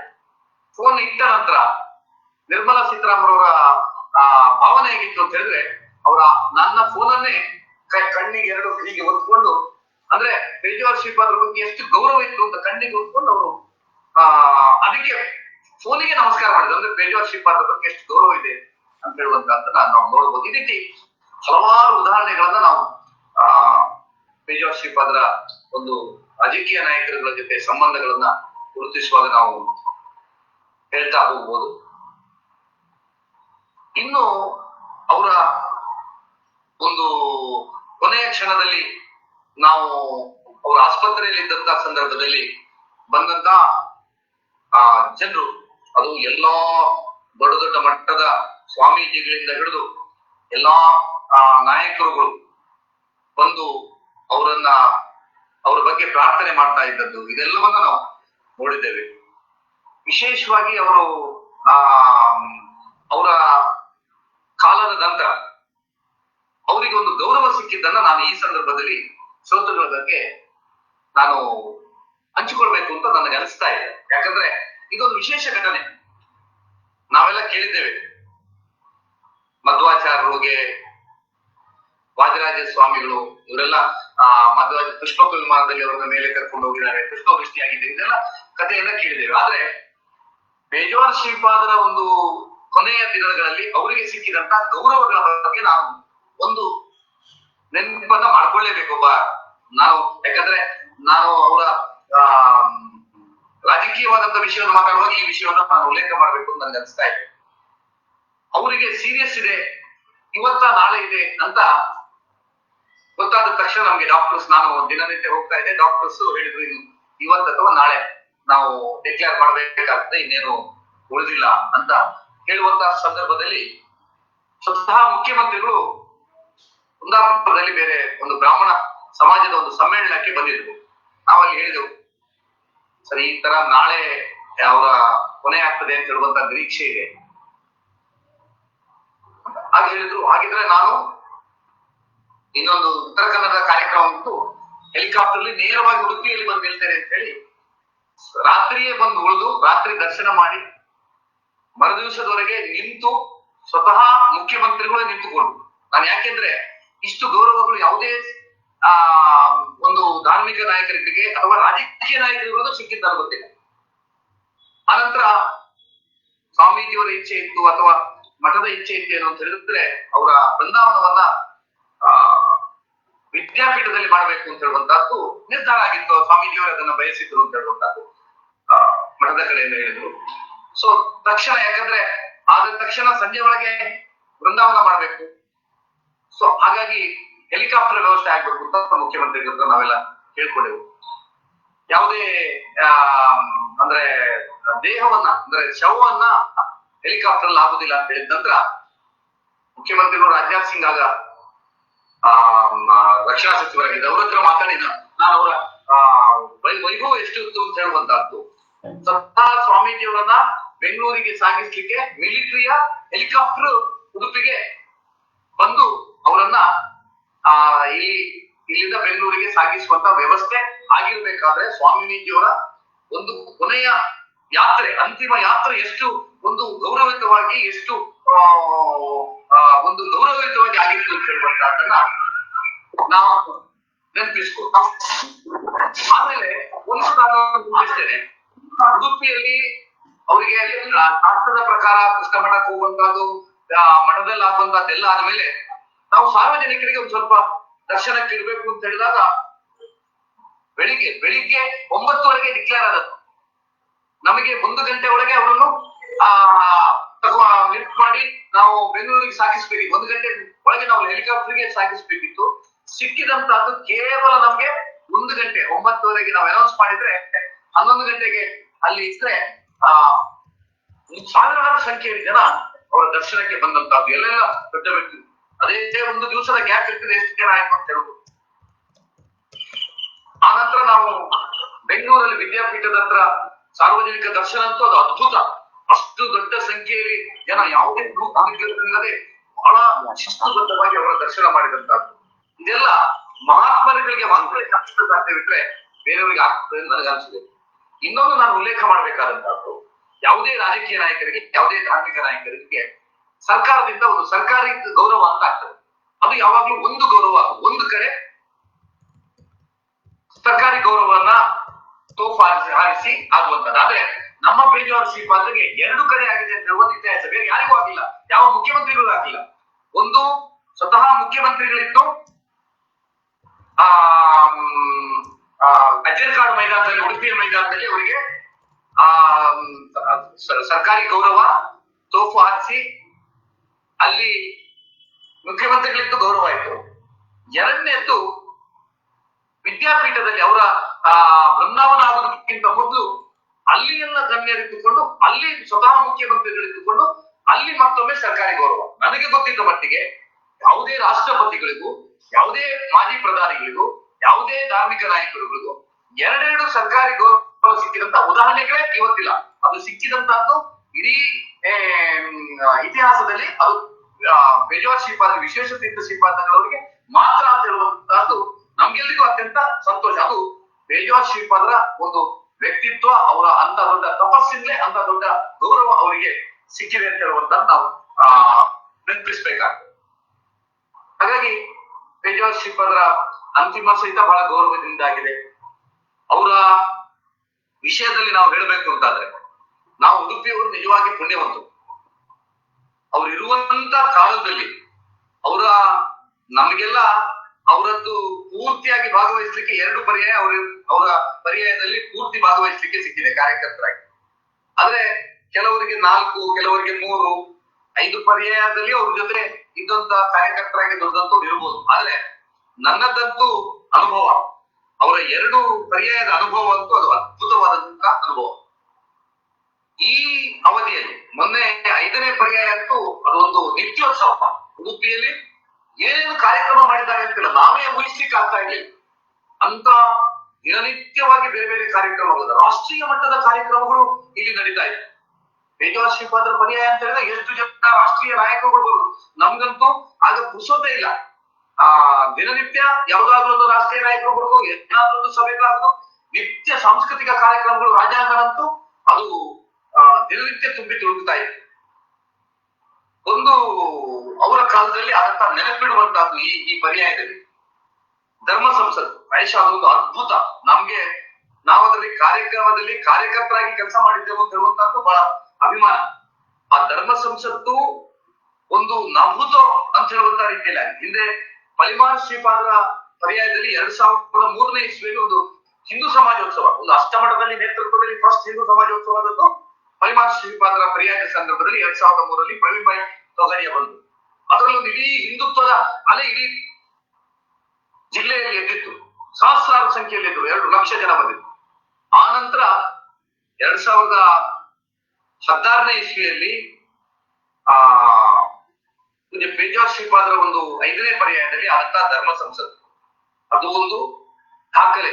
ಕೊನೆಯ ದಿವಸ ಅದು ಸುಮಾರು 3,000-4,000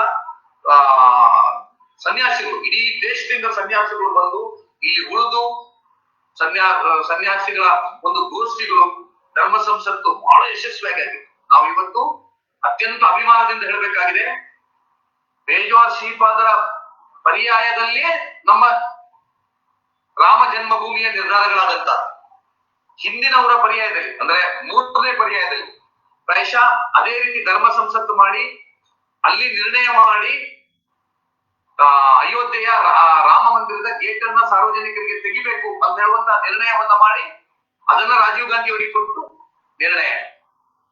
ಮೊನ್ನೆ ಅವರ ಪರ್ಯಾಯದ ಸಂದರ್ಭದಲ್ಲಿ ಧರ್ಮ ಸಂಸತ್ನ ಬಹಳ ಪ್ರಮುಖವಾದ ಆಗ್ರಹ ಏನು ಅಂತ ಹೇಳಿದ್ರೆ, ಅಯೋಧ್ಯೆಯಲ್ಲಿ ರಾಮ ಮಂದಿರ ಕಾನೂನಿನ ಮೂಲಕ ಆಗ್ಬೋದು ಅಥವಾ ಆರ್ಡಿನೆನ್ಸ್ ಸುಗ್ರೀವಾಜ್ಞೆ ಮಾಡಿ ಆದ್ರೂ ಆಗ್ಬೋದು, ಇದನ್ನ ಧರ್ಮ ಸಂಸತ್ತಲ್ಲಿ ಪ್ರಸ್ತಾವನೆ ಮಾಡಿದ್ದು ಪೇಜಾವರ ಶ್ರೀಪಾದರು.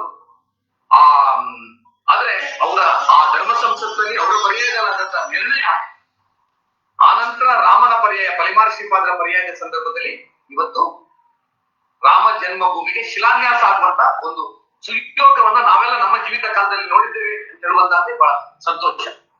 ಪೇಜಾವರ ಶ್ರೀಪಾದರು ಅವರ ಜೀವನ ಪರ್ಯಂತ ಈ ಅಯೋಧ್ಯೆಗೋಸ್ಕರ ಹೋರಾಟ ಮಾಡಿದರು. ಅಯೋಧ್ಯೆಯ ಆಂದೋಲನವನ್ನ ಇಡೀ ದೇಶಾದ್ಯಂತ ಮಾಡಿದಂತು ಪ್ರಾಯಶಃ ಹಿಂದುತ್ವದ ಹೋರಾಟಗಳು ಹೊರತು ನಾವು ಯಾವತ್ತೂ ಮರಿಲಿಕ್ಕಾಗದಿದ್ದಂತ ಹೋರಾಟಗಳು.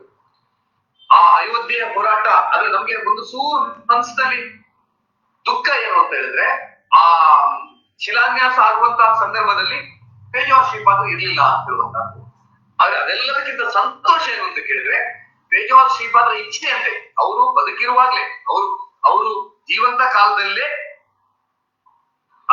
ಅಯೋಧ್ಯೆಯ ಟ್ರಸ್ಟಿಗೆ ಪೇಜಾವರ ಮಠದಿಂದ ಸ್ವಾಮಿಗಳು ಟ್ರಸ್ಟಿಗಳಾಗಬೇಕು ಅಂತ ಕೇಂದ್ರ ಸರ್ಕಾರದ ನಮ್ಮ ಸಂಘದ ಪ್ರಮುಖರು ನಿರ್ಧಾರ ಮಾಡಿದಾಗ ಆಗ ಹಿರಿಯರೇ ಹೇಳಿದ್ರು, ನನಗೆ ಪ್ರಾಯ ಆಯ್ತು, ನಮ್ಮ ಶಿಷ್ಯರನ್ನ ಟ್ರಸ್ಟಿ ಮಾಡ್ಬೇಕು ಅಂತ. ಅವರು ಪೇಜಾವರ ಶ್ರೀಪಾದರ ಇಚ್ಛೆ, ಅದು ಯಾವುದೇ ನಮ್ಮ ರಾಜಕೀಯ ನಿರ್ಧಾರಗಳಲ್ಲ.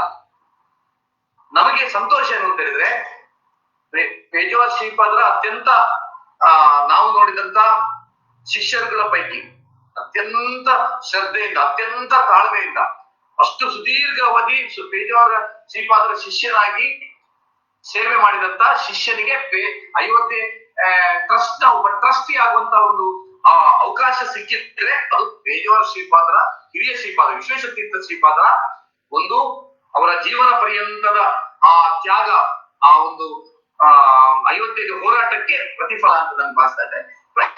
ಅವರಿಗೆ ಅವರೆಲ್ಲ ದೈವತ ಸಂಬುದ್ರ, ಅವರಿಗೆ ದೂರ ಗೊತ್ತಾಗ್ತದೆ ಮುಂದೆ ಏನಾಗ್ತದೆ ಅಂತ.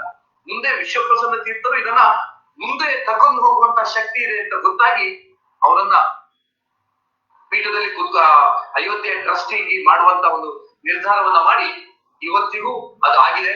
ಅದೊಂದು ನಮಗೆ ಸಮಾಧಾನ. ವಿಶೇಷ ತೀರ್ಥ ಶ್ರೀಪಾದರು ಇರ್ದಿದ್ರು ಅವರ ಶಿಷ್ಯ ಇವತ್ತು ಟ್ರಸ್ಟ್ ಅಲ್ಲಿ ಇದ್ದಾರೆ, ಈಗ ಅದಕ್ಕೆ ನೇತೃತ್ವವನ್ನು ಕೊಡ್ತಾ ಇದ್ದಾರೆ ಅಂತ ಹೇಳುವಂತದ್ದು ನಮ್ಗೆ ಬಹಳ ಒಂದು ಸಮಾಧಾನದ ವಿಷಯ. ಆದ್ರೆ ಅಯೋಧ್ಯೆಯ ಇದಾಗಿರ್ಬೇಕಾದ್ರೆ ಅದಕ್ಕೆ ನಿರ್ಧಾರ ಆದಂತದ್ದು ನಮ್ಮ ಪೇಜಾವರ ಶ್ರೀಪಾದರ 5ನೇ ಪರ್ಯಾಯದ ಧರ್ಮ ಸಂಸತ್ತಲ್ಲಿ ಅಂತ ಅದು ಇತಿಹಾಸ. ಇನ್ನು ಮುಂದೆ ಯಾವತ್ತು ಅವರ ಪರ್ಯಾಯದ ಸಂದರ್ಭಗಳಲ್ಲಿ ಎಷ್ಟೆಷ್ಟು ಇತಿಹಾಸಗಳ 69ನೇ ಇಸ್ವಿಯಲ್ಲಿ ಅವರ ಪರ್ಯಾಯದಲ್ಲಿ ಆದಂತ ಒಂದು ನಿರ್ಧಾರಗಳು ವಿಶ್ವ ಹಿಂದೂ ಪರಿಷತ್ನ ಒಂದು ಸಮ್ಮೇಳನಗಳಾಗಿ ಎಲ್ಲರನ್ನ ಜೊತೆಗೆ ತೆಗೆದುಕೊಳ್ಳಬೇಕು ಅಂತ ಹೇಳುವಂತ ಅಸಮಾನತೆ ಅಸ್ಪೃಶ್ಯತೆಯನ್ನ ದೂರ ತಗಬೇಕು ಅಂತ ಹೇಳುವಂತ ದೊಡ್ಡ ಸಂದೇಶವನ್ನ ಕೃಷ್ಣ ಮಠದ ಪರ್ಯಾಯ ಪೀಠದಲ್ಲಿ ಇಟ್ಕೊಂಡು ಅವ್ರು ಕೊಟ್ಟಂತಹ ಸಂದೇಶಗಳು ಆನಂತರ ಎಲ್ಲ ಹಿಂದೂ ಸಂಘಟನೆಗಳು ಆದಂದನ್ನ ನಾವು ನೋಡಬಹುದು.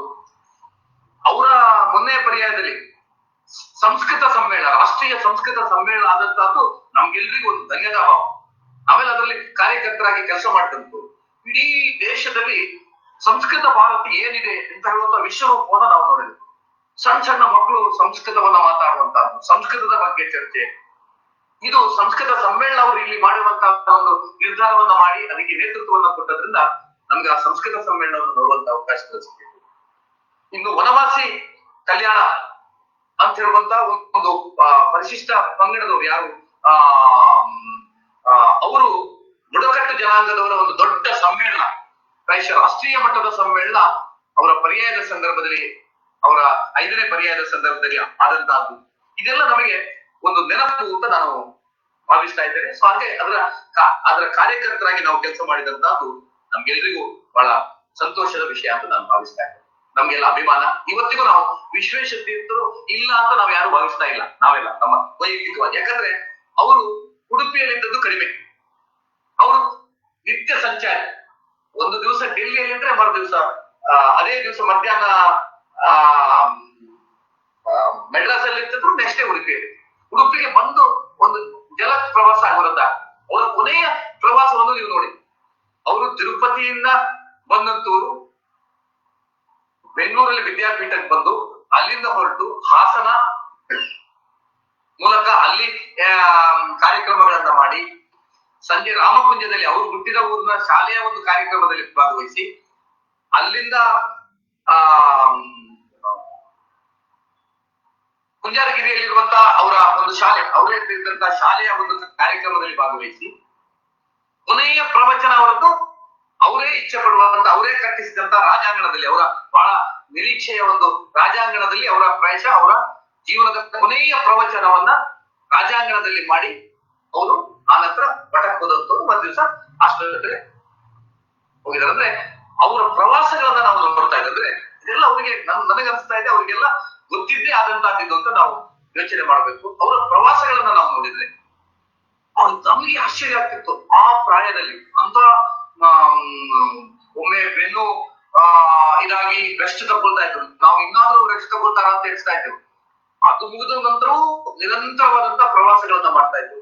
ನನಗನ್ಸ್ತಾ ಇದೆ ನಮ್ಮ ಭಾರತದಲ್ಲಿ ಒಬ್ಬ ಸಂತರಾಗಿ ರಾಜಕೀಯ ನಾಯಕರು ಇರ್ಲಿಕ್ಕಿಲ್ಲ, ಈ ನಮೂನಿ ದೇಶದ ಉದ್ದಗಲಕ್ಕೆ ಪ್ರವಾಸ ಮಾಡಿದಂತ ಇನ್ನೊಂದು ಯಾವೇ ಧಾರ್ಮಿಕ ನಾಯಕರು ಅಥವಾ ರಾಜಕೀಯ ನಾಯಕರು ಇದ್ದಾರೆ ಅಂತ ನನ್ಗನ್ಸಿದ್ರು. ಮೋದಿಯವರು ಚುನಾವಣೆ ಸಂದರ್ಭದಲ್ಲಿ ಆ ರೀತಿ ಪ್ರವಾಸ ಮಾಡ್ತಾ ಇದ್ರು. ಅದು ಬಿಟ್ರೆ ಇವರು ನಿರಂತರ ಆ ರೀತಿ ಅಷ್ಟು ಪ್ರವಾಸಗಳ ಮಧ್ಯೆಯಲ್ಲೂ ಅವರ ಪಾಠ ಪ್ರವಚನಗಳು, ಅವರ ನಿತ್ಯ ಅನುಷ್ಠಾನಗಳು, ಇದನ್ನ ಯಾವುದನ್ನು ಬಿಡದೆ ಅವ್ರು ಮಾಡಿದ್ದು ಪ್ರಾಯಶಃ ಅದೊಂದು ಇತಿಹಾಸ. ನಾನು ಹೇಳ್ತಾ ಇದ್ದೆ ಅವ್ರ ಜೀವಂತ ಕಾಲದಲ್ಲಿ ಪೇಜಾವರ ಶ್ರೀಪಾದರ ಒಂದು ವ್ಯಕ್ತಿತ್ವ ಮತ್ತೆ ಅವರ ಏನು ಅಂತ ಹೇಳುವಂತ ನಮ್ಗೆ ಈಗ ಗೊತ್ತಾಗುದಿಲ್ಲ. ಕೆಲವರೆಲ್ಲ ಏನೇನೋ ಸಣ್ಣ ಸಣ್ಣ ವಿಷಯಕ್ಕೆ ಟೀಕೆ ಮಾಡ್ತಾ ಇತ್ತು, ಅವ್ರ ನಂತರಕ್ಕೆ ನಮ್ಗೆ ಗೊತ್ತಾಗ್ತಾ ಇತ್ತು. ಅದು ಈಗ ನಮ್ಗೆ ಅನುಭವಿಸ್ತಾ ಇತ್ತು. ನಾವು ಪೇಜಾವರ ಶ್ರೀಪಾದ ತುಂಬಾ ವಿಷಯದಲ್ಲಿ ಉಡುಪಿಯಲ್ಲಿ ಮಿಸ್ ಮಾಡಿಕೊಳ್ತಾ ಇದ್ದೇವೆ. ಯಾರು ಅಂತ ನಮ್ಗೀಗ ಪ್ರಶ್ನಾರ್ಥಕತೆ ಬಂದಿದೆ. ಪೇಜಾವರ ಶ್ರೀಪಾದರ ಜಾಗದಲ್ಲಿ ಇದ್ಕೊಂಡು ಅವ್ರು ಮಾಡ್ತಾ ಇದ್ದಂತ ಕೆಲಸಗಳನ್ನ ಮುಂದುವರಿಸುವರು ಯಾರು ಅಂತ ಹೇಳುವಂತ ನಮ್ಗೆ ಪ್ರಶ್ನೆ ಇವತ್ತು ಇದೆ. ಆದ್ರೆ ಪ್ರಶ್ನೆಗೆ ಉತ್ತರವೂ ಸಿಗ್ತದೆ, ಅದೇನಲ್ಲ, ನಮ್ಮ ಹತ್ರ ಉತ್ತರವೂ ಇದೆ. ಯಾಕಂದ್ರೆ ಮಧ್ವ ಪರಂಪರೆಯಲ್ಲಿ ಅಷ್ಟಮಠಗಳಲ್ಲಿ ಸಾಕಷ್ಟು ಯತಿಗಳು ಆ ರೀತಿ ಇದ್ದಾರೆ. ಆದ್ರೆ ಈಗ ನಮಗೆ ಪೇಜಾವರ ಶ್ರೀಪಾದರು ಆ ರೀತಿಯ ಒಂದು ನಮಗೆ ಅವರ ಮಿಸ್ ನಾವು ಮಾಡ್ತಾ ಇದ್ದೇವೆ ಅಂತ ಹೇಳುವಂತದ್ದನ್ನ ಈ ಸಂದರ್ಭದಲ್ಲಿ ನಾನು ನೆನಪಿಸ್ತೇನೆ. ಇನ್ನು ಅವರ ಕೆಲವು ಬದ್ರಿನಾಥಾಚಾರ್ಯ ಹೇಳುದು ಅವರ ಕೆಲವು ಅವ್ರ ಬಗ್ಗೆ ನಾವು ಕೆಲವು ಟೀಕೆ ಬಂದಂತ ವಿಷಯಗಳ ಬಗ್ಗೆ ನಾನು ಒಂದು ಉಲ್ಲೇಖ ಮಾಡಬೇಕಾಗ್ತದೆ. ಪೇಜಾವರ ಶ್ರೀಪಾದರ ಈ ಪರ್ಯಾಯದ ಕಾಲದಲ್ಲಿ ಒಂದು ಇಫ್ತಾರ್ ಕೂಟವನ್ನ ಮಾಡಿದ್ರು. ಮುಸ್ಲಿಂ ಬಾಂಧವರನ್ನ ಕರೆದು ಅವರಿಗೆ ಇಫ್ತಾರ್ ಕೂಟ ಮಾಡಬೇಕು. ಇದು ನನಗೆ ಆಮೇಲೆ ನಾನು ಸ್ವಲ್ಪ ಗಲಾಟೆಗಳಾಗುವಂತ ಸಂದರ್ಭದಲ್ಲಿ ಬೆಂಗಳೂರಲ್ಲಿದ್ದೆ. ನಾನು ಅಲ್ಲಿಂದ ಫೋನ್ ನಲ್ಲಿ ಮಾತಾಡಿದೆ. ಆಮೇಲೆ ನಾನು ತಕ್ಷಣ ನನಗೆ ಸಂಘದ ಪ್ರಮುಖರು ನೀವು ಹೋಗಿ ಮಾತಾಡೋದು. ನಾನು ವೈಯಕ್ತಿಕವಾಗಿ ಸ್ವಾಮಿಯರ ಹತ್ರ ಹೋಗಿ ಮಾತಾಡಿದೆ, ಏನ್ ಸ್ವಾಮಿ ಇದು ಯಾಕೋಸ್ಕರ ಆಯ್ತು ಅಂತ. ಆಗ ಇದು ನಿಜವಾಗಿ ಇಫ್ತಾರ್ ಕೂಟ ಮಾಡಬೇಕು ಅಂತ ಹೇಳುವಂತಹದ್ದು ಸ್ವಾಮೀಜಿಯವರ ಕಾರ್ಯಕ್ರಮ ಅಲ್ಲ. ಯಾವ ಭಕ್ತರು ಅವರನ್ನ ತುಂಬಾ ಪ್ರೀತಿಸುವಂತವ್ರು, ಪೇಜಾವರ ಸ್ವಾಮೀಜಿಯವರ ಅಭಿಮಾನಿ ಬಳಗ ಅಂತ ಒಂದು ಆ ಮುಸ್ಲಿಂ ಸಮಾಜದ ಬಂಧುಗಳು ಇಟ್ಕೊಂಡಿದ್ರು. ಅವರು ವಿನಂತಿ ಮಾಡಿಕೊಂಡ್ರು, ಸ್ವಾಮೀಜಿ ನಮಗೊಂದು ನಮ್ಮ ಮುಸ್ಲಿಂ ಬಾಂಧವರನ್ನ ಕರೆದು ಒಂದು ಇಫ್ತಾರ್ ಕೂಟ ಅವರಿಗೊಂದು ಊಟದ ವ್ಯವಸ್ಥೆ ಮಾಡಬೇಕು. ಅವರು ಮುಗ್ಧ ಮನಸ್ಸು, ಸ್ವಾಮೀಜಿಯವರ ಮನಸ್ಸಿಗೆ ನಿಮ್ಗೆ ಗೊತ್ತಿದೆ, ಮುಗ್ಧ ಮನಸ್ಸು. ಆಯ್ತು, ವ್ಯವಸ್ಥೆ ಮಾಡೋಣ ಅಂತ ಹೇಳಿದ್ರು, ಮಾಡಿದ್ರು. ಆ ದಿವಸ ನಡೆದಂತ ಘಟನೆ ನನಗೆ ಅವರು ಇದನ್ನ ನನ್ನ ಹತ್ರ ಅವರು ವೈಯಕ್ತಿಕವಾಗಿ ಹೇಳಿದಾದ್ರೆ ನಾನು ಅದನ್ನ ಕೊನೆಗೆ ಹೇಳ್ತೇನೆ, ಅವರ ನಿಲುವು ಹೇಗಿರ್ತದೆ ಅಂತ ಹೇಳ್ಬೋದು. ನಾನು ಆ ದಿವಸ ನಿಜವಾಗಿ ಆ ಪ್ರಾಯದಲ್ಲಿ ಅಂತ ದೊಡ್ಡ ಸನ್ಯಾಸಿಯಾಗಿ ಅಂತ ಟೀಕೆಗಳು ಅವರಿಗೆ ಇಡೀ ಅವರನ್ನು ಪ್ರೀತಿಸ್ತಾ ಇದ್ದಂತ ಪೇಜಾವರ ಸ್ವಾಮಿಯವರಿಗೆ ಜೈ ಜೈಕಾರ ಹಾಕ್ತಾ ಇದ್ದಂತವ್ರು ಅವರನ್ನ ಟೀಕೆ ಮಾಡಿದಂತಹ ಸಂದರ್ಭದಲ್ಲಿ ಅವ್ರ ನಿಲುವು ಗಟ್ಟಿ ಇತ್ತು. ಎಂತದ್ದು ಅಂತ ನಾನು ಅವರ ವ್ಯಕ್ತಿತ್ವನ ನಾನು ಭಯಂಕರ ತುಂಬಾ ಮೆಚ್ಚಿದ್ದೇನೆ. ಆ ದಿವಸ ನನ್ನ ಹತ್ರ ಕೇಳಿದೆ, ಸ್ವಾಮಿ ಯಾಕೆ ನೀವು ಈ ತರ ಮಾಡಿದ್ರಿ? ಆಗ ಅವ್ರು ಹೇಳಿದ್ರು, ನಾನು ನನ್ನ ಹತ್ರ ನನ್ನ ಅಭಿಮಾನಿಗಳು ಬಂದು ಇಫ್ತಾರ್ ಕೂಟ ಮಾಡುವ ಅಂತ ಕೇಳಿದ್ರು, ನಾನು ಒಪ್ಪಿಗೆ ಕೊಟ್ಟೆ. ಅಲ್ಲಿ ಬಂದ ಮೇಲೆ ಅದರಲ್ಲಿ ಒಬ್ಬ ಬಂದು ಹೇಳಿದ, ಸ್ವಾಮಿ ನಮ್ಗೆ ಉಪವಾಸ ಬಿಡುವ ಮೊದಲು ಒಂದು ನಮಾಜ್ ಮಾಡ್ಬೇಕಾಗ್ತದೆ, ಹಾಗಾಗಿ ನಾವು ಇಲ್ಲಿ ನಿಮ್ದೊಂದು ಇದಾದ ಕೂಡಲೇ ನಾವು ಪ್ರಾರ್ಥನೆ ಮಾಡಿ ನಮಾಜ್ ಮಾಡಿ ಆಮೇಲೆ ಉಪವಾಸ ಬಿಡುವ ಕಾರ್ಯಕ್ರಮ ಮಾಡ್ತೇವೆ ಅಂತ. ಸ್ವಾಮೀಜಿಯವರ ಚಿಂತನೆ ಎಷ್ಟು ಇತ್ತು ಅಂದ್ರೆ ಅವ್ರಿಗೆ ಕೂಡಲೇ ಗೊತ್ತಾಯ್ತು, ಇದು ನಾಳೆ ನನಗೆ ಸಮಸ್ಯೆಗೆ ಬರ್ತದೆ. ಇದು ತನ್ನ ಸಮ್ಮುಖದಲ್ಲಿ ನಮಾಜ್ ಆಯ್ತು ಅಂತ ಹೇಳಿದ್ರೆ ನಾನು ಸಮಸ್ಯೆ ಆಗ್ತದೆ. ಅವ್ರು ಕೂಡಲೇ ತನ್ನದಿರುವುದು ಹೇಳಿದ್ರು, ನನಗೆ ಪೂಜೆಗೆ ಹೋಗ್ಲಿಕ್ಕಿದೆ, ನಾನು ನಿಮಗೆಲ್ಲ ಪ್ರಸಾದ ಕೊಡ್ತೇನೆ ಅಂತ ಅವರೆಲ್ಲರನ್ನ ಚಂದ ಮಾತಾಡ್ಸಿದ್ರು. ಎಲ್ರಿಗೂ ಇದು ಕೊಟ್ಟರು. ಯಾವುದು ನಮಾಜ್ ಆಗುವ ಇದು ಸ್ಪಷ್ಟ ತಗೊಂಡು ನಮಾಜ್ ಆಗುವಾಗ ಸ್ವಾಮೀಜಿಯವರಲ್ಲಿ ಇರ್ಲಿಲ್ಲ, ಅವರು ಇಫ್ತಾರ್ ಕೂಟ ಮಾಡುವಂತ ಆಲೋಚನೆ ಇರ್ಲಿಲ್ಲ. ಯಾರೋ ಭಕ್ತರು ಅವರ ಅಭಿಮಾನಿಗಳು ಕೇಳಿದ್ದಕ್ಕೆ ಒಪ್ಪಿಗೆ ಕೊಟ್ಟದ್ದು, ಊಟ ಆಗುವಂತ ಅವ್ರು ಯೋಚನೆ ಮಾಡಿದ್ದು, ನಮಾಜ್ ಮಾಡ್ತಾ ಅಂತ ಗೊತ್ತಿರ್ಲಿಲ್ಲ. ಕೊನೆಯ ಕ್ಷಣದಲ್ಲಿ ಅವ್ರು ಬಂದು ನಾನ್ ಸ್ವಾಮೀಜಿ ಅಂತ ಹೇಳಿ, ಸ್ವಾಮೀಜಿ ಇಷ್ಟ ಆಗದ್ ಹೌದಲ್ಲ, ನೀವು ನಾಳೆ ಒಂದು ಪತ್ರಿಕೆಯಲ್ಲಿ ಹೇಳಿವಿ, ಪತ್ರಿಕಾಗೋಷ್ಠಿಯಲ್ಲಿ ಮರುದಿವಸ ಪತ್ರಿಕಾಗೋಷ್ಠಿಯವರೆಲ್ಲ ಬರ್ತಾರೆ ಅಂತಿತ್ತು. ಬೇರೆ ಬೇರೆ ದೊಡ್ಡ ದೊಡ್ಡ ಹಿಂದೂ ನಾಯಕರು ಬಂದು ಭಾರಿ ಉಗ್ರ ರೀತಿಯಲ್ಲಿ ಅವ್ರದ್ದು ಮಾತಾಡಿ, ನಾನು ಇದ್ದೆ ನೀನು ನೀನು ಅಂತ ಹೇಳಿದ್ರು, ನಾನಿದ್ದಿದ್ದೆ ತುಂಬಾ ಕೆಟ್ಟದಾಗಿ ತುಂಬಾ ಉಗ್ರ ರೀತಿಯಲ್ಲಿ ಮಾತಾಡಿದ್ರು. ಆಗ ನಾನು ಹೇಳಿದೆ, ಸ್ವಾಮಿ ನೀವು ಒಂದು ಪ್ರೆಸ್ ಮಾಡಿ ಈ ವಿಷಯವನ್ನು ಹೇಳಿಬಿಡಿ, ನನಗೆ ಗೊತ್ತಿರಲಿಲ್ಲ ಅವ್ರು ನಮಾಜ್ ಮಾಡ್ತಾರೆ ಅಂತ. ಅವ್ರು ಮತ್ತೆ ನಮಾಜ್ ಮಾಡಿದ್ರು. ಆದ್ರೆ ಸ್ವಾಮೀಜಿಯವರು ಹೇಳಿದ ಮಾತನ್ನ ನಾವು ಅವರ ಅಭಿಮಾನಿಗಳು ಕೇಳ್ಕೊಳ್ಬೇಕು. ನೋಡು, ನನ್ನ ಒಪ್ಪಿಗೆ ತಕೊಂಡು ಅವ್ರು ಬಂದಿದ್ದಾರೆ. ನನ್ನ ಅತಿಥಿಗಳು ಬಂದು ಮಠದಿಂದ ಹೊರಗೆ ಅನ್ನ ಛತ್ರದಲ್ಲಿ ಅವರು ಪ್ರಾರ್ಥನೆ ಮಾಡಿದ್ದು, ನಾನು ನನ್ನ ಅತಿಥಿಗಳಿಗೆ ಅವ್ರು ನನಗೆ ಗೊತ್ತಿಲ್ಲದೆ ಮಾಡಿದ್ರು ಅಂತ ಹೇಳಿದ್ರೆ ದೊಡ್ಡ ಗಲಾಟೆ ಆಗ್ತದೆ. ನನ್ನ ಅತಿಥಿಗಳು ಮಾಡಿದ್ರೆ ಏನು ಪ್ರತಿರೋಧ ಬಂದ್ರು ನಾನು ಫೇಸ್ ಮಾಡ್ತೇನೆ. ನನ್ನ ಆತ್ಮಸಾಕ್ಷಿ ಗೊತ್ತಿದೆ ನಾನು ಮಾಡಿದ್ದು ತಪ್ಪಲ್ಲ ಅಂತ. ನಾನು ಒತ್ತಾರಕೂಟ ಮಾಡುವಂತ ಏನು ಉದ್ದೇಶ ಇಲ್ಲ, ಆದ್ರೆ ಅದನ್ನು ನಾನು ಯಾವ ಕಾರಣಕ್ಕೂ ಪತ್ರಿಕೆಗೆ ಹೇಳುವುದಿಲ್ಲ. ನಾನು ಹೇಳಿದೆ, ಸ್ವಾಮೀಜಿ ನೀವು ಅದೊಂದು ಹೇಳಿಬಿಟ್ರೆ ಅವ್ರದೆಲ್ಲ ಮುಗಿತದೆ, ನೀವು ಉದ್ದೇಶಪೂರ್ವಕವಾಗಿ ಮಾಡಿದ್ದಲ್ಲ ಅಂತ ಹೇಳುವಂತದ್ದು. ಆದ್ರೆ ಸ್ವಾಮೀಜಿಯವರ ಗಟ್ಟಿ ನಿಲುವು ಹೇಗಿತ್ತು ಅಂತ ಹೇಳಿದ್ರೆ, ಅವ್ರು ಸ್ಪಷ್ಟ ಹೇಳಿದ್ರು, ನಾನು ಇದನ್ನ ಪಬ್ಲಿಕ್ ಅವ್ರು ಎಷ್ಟು ಡಿಫೆಂಡ್ ಮಾಡ್ಕೊಂಡ್ರು, ಪತ್ರಿಕಾಗೋಷ್ಠಿಯಲ್ಲಿ ಡಿಫೆಂಡ್ ಮಾಡ್ಕೊಂಡ್ರು, ಇಲ್ಲ ಅದು ಮಾಡಿದ್ ಸರಿ ಇದೆ ಅಂತ ಹೇಳುವಾಗ ಹೇಳಿದ್ರು. ಅಂದ್ರೆ ನಾನು ಇದನ್ನ ಯಾಕೆ ಉಲ್ಲೇಖ ಮಾಡ್ತಾ ಇದ್ದೇನೆ ಅಂದ್ರೆ, ಸ್ವಾಮೀಜಿಯವರು ಒಂದು ವಿಷಯದಲ್ಲಿ ಅವರು ನನ್ನ ಹತ್ರ ಇದ್ದಿಷ್ಟೇ, ನಾವು ಕರೆದಂತ ಅತಿಥಿಗಳು ಅವ್ರು ಏನೋ ಒಂದು ಪ್ರಾರ್ಥನೆ ಮಾಡ್ತಾ ಇರ್ತಿದ್ದಾಗ ನಾನು ಬೇಡ ಅಂತ ಹೇಳ್ತಿದ್ರೆ ಅವ್ರಿಗೆ ಮನಸ್ಸಿಗೆ ಬೇಜಾರಾಗ್ತದೆ. ಮತ್ತೆ ನಾನಾ ಸಂದರ್ಭದಲ್ಲಿ ಇರ್ಲಿಲ್ಲ ಅಂತ ಹೇಳುವಂತ ಅದರಲ್ಲಿ ಗಟ್ಟಿಯಾಗಿ ನಿಂತದ್ದನ್ನ ನಾವು, ಅಂದ್ರೆ ಅದು ಒಂದು ಸ್ವಾಮೀಜಿಯವರ ಬಗ್ಗೆ ಒಂದು ಕಹಿ ಘಟನೆ ನಡೆದಂತದ್ದು. ಅವರ ಪರ್ಯಾಯ ಕಾಲದಲ್ಲಿ ಅವ್ರ ಜೊತೆ ಇದ್ದಂತವರೇ ಅವರನ್ನ ಪೂಜಿಸ್ತಾ ಇದ್ದಂತೂ ಬಹಳ ವಿರೋಧ ಮಾಡಿದ್ರು. ಆದ್ರೆ ಅವರ ನಿಲುವಿನಲ್ಲಿ ಯಾವುದೇ ಒಂದು ವ್ಯತ್ಯಾಸಗಳು ಬರಲಿಲ್ಲ. ಇದು ಬಹಳ ಅವರ ನಿಲುವಿನ ಬಗ್ಗೆ. ಎರಡನೇ ನಿಲುವು, ನಾನು ಅವರ ಬಗ್ಗೆ ನನಗೆ ಅವರ ವಿಷಯವನ್ನು ಹೇಳ್ಬೇಕಾದ್ರೆ, ಹಿಂದಿನ ಬಾರಿ ನಾನು ಶಾಸಕನಾಗಿದ್ದ 2004ರಿಂದ 2008 ಸಂದರ್ಭದಲ್ಲಿ ನಾನು ಈ ರಾಜಕೀಯಕ್ಕೆ ಬರುವುದಕ್ಕಿಂತ ಮೊದಲು ರಥಬೀದಿ ಸಂರಕ್ಷಣಾ ವೇದಿಕೆ ಅಂತ ಒಂದಿತ್ತು, ಶಿರೂರು ಶ್ರೀಪಾದರ ನೇತೃತ್ವದಲ್ಲಿ ಆಗಿತ್ತು. ಆಗ ನಾನು ರಾಜಕೀಯದಲ್ಲಿರುವ ಸಾಮಾನ್ಯ ಅದರ ಒಬ್ಬ ಕಾರ್ಯಕರ್ತನಾಗಿ ಬಂದಿದ್ದೆ. ಆಗ ಬಹಳ ಸಣ್ಣ ಪ್ರಾಯ. ನನ್ನ ಮನಸ್ಸಲ್ಲಿತ್ತು, ನಾನು ಶಾಸಕ ಆದಾಗ ಇದು ರಥಬೀದಿಯನ್ನು ವಾಹನ ಮುಕ್ತ ಮಾಡಬೇಕು. ನಾವು ಡಾಕ್ಟರ್ ಆಚಾರ್ಯರಾಗ ನಮ್ಮ ಗೃಹ ಸಚಿವರಾಗಿದ್ರು, ನಾವು ಒಂದು ನಿರ್ಧಾರವನ್ನ ಮಾಡಿ ರಥಬೀದಿಯನ್ನು ವಾಹನ ಮುಕ್ತ ಮಾಡಬೇಕು ಅಂತ ನಿಶ್ಚಯ ಮಾಡಿ ನೋಟಿಫಿಕೇಶನ್ ಮಾಡುವಂತ ಅಂತ ಒಂದು ಪ್ರಿಲಿಮಿನರಿ ನೋಟಿಫಿಕೇಶನ್ ಮಾಡಿ ನಾವು ನಾವು ಅದರ ಮೊದಲು ಎಲ್ಲಾ ಸ್ವಾಮೀಜಿಯವರ ಹತ್ರ ಒಪ್ಪಿಗೆ ಪಡ್ಕೊಂಡಿದ್ದು ಅವರೆಲ್ಲ ಮಾಡ್ಬೇಕು, ಅವರೆಲ್ಲ ಆಗ್ರಹ ಇತ್ತು, ಎಲ್ಲ ಅಷ್ಟ ಮಠದ ಸ್ವಾಮೀಜಿಗಳದ್ದು ಆಗ್ರಹ ಇತ್ತು ಮಾಡ್ಬೇಕು. ಸ್ವಾಮೀಜಿಯವರ ಹೃದಯ ಎಷ್ಟು ಮೃದು ಅಂದ್ರೆ ರಥಬೀದಿಯ ವ್ಯಾಪಾರಸ್ಥರೆಲ್ಲ ಅವರನ್ನು ಹೋಗಿ ಕೈಕಾಲಿಗಿದ್ದಾರೆ.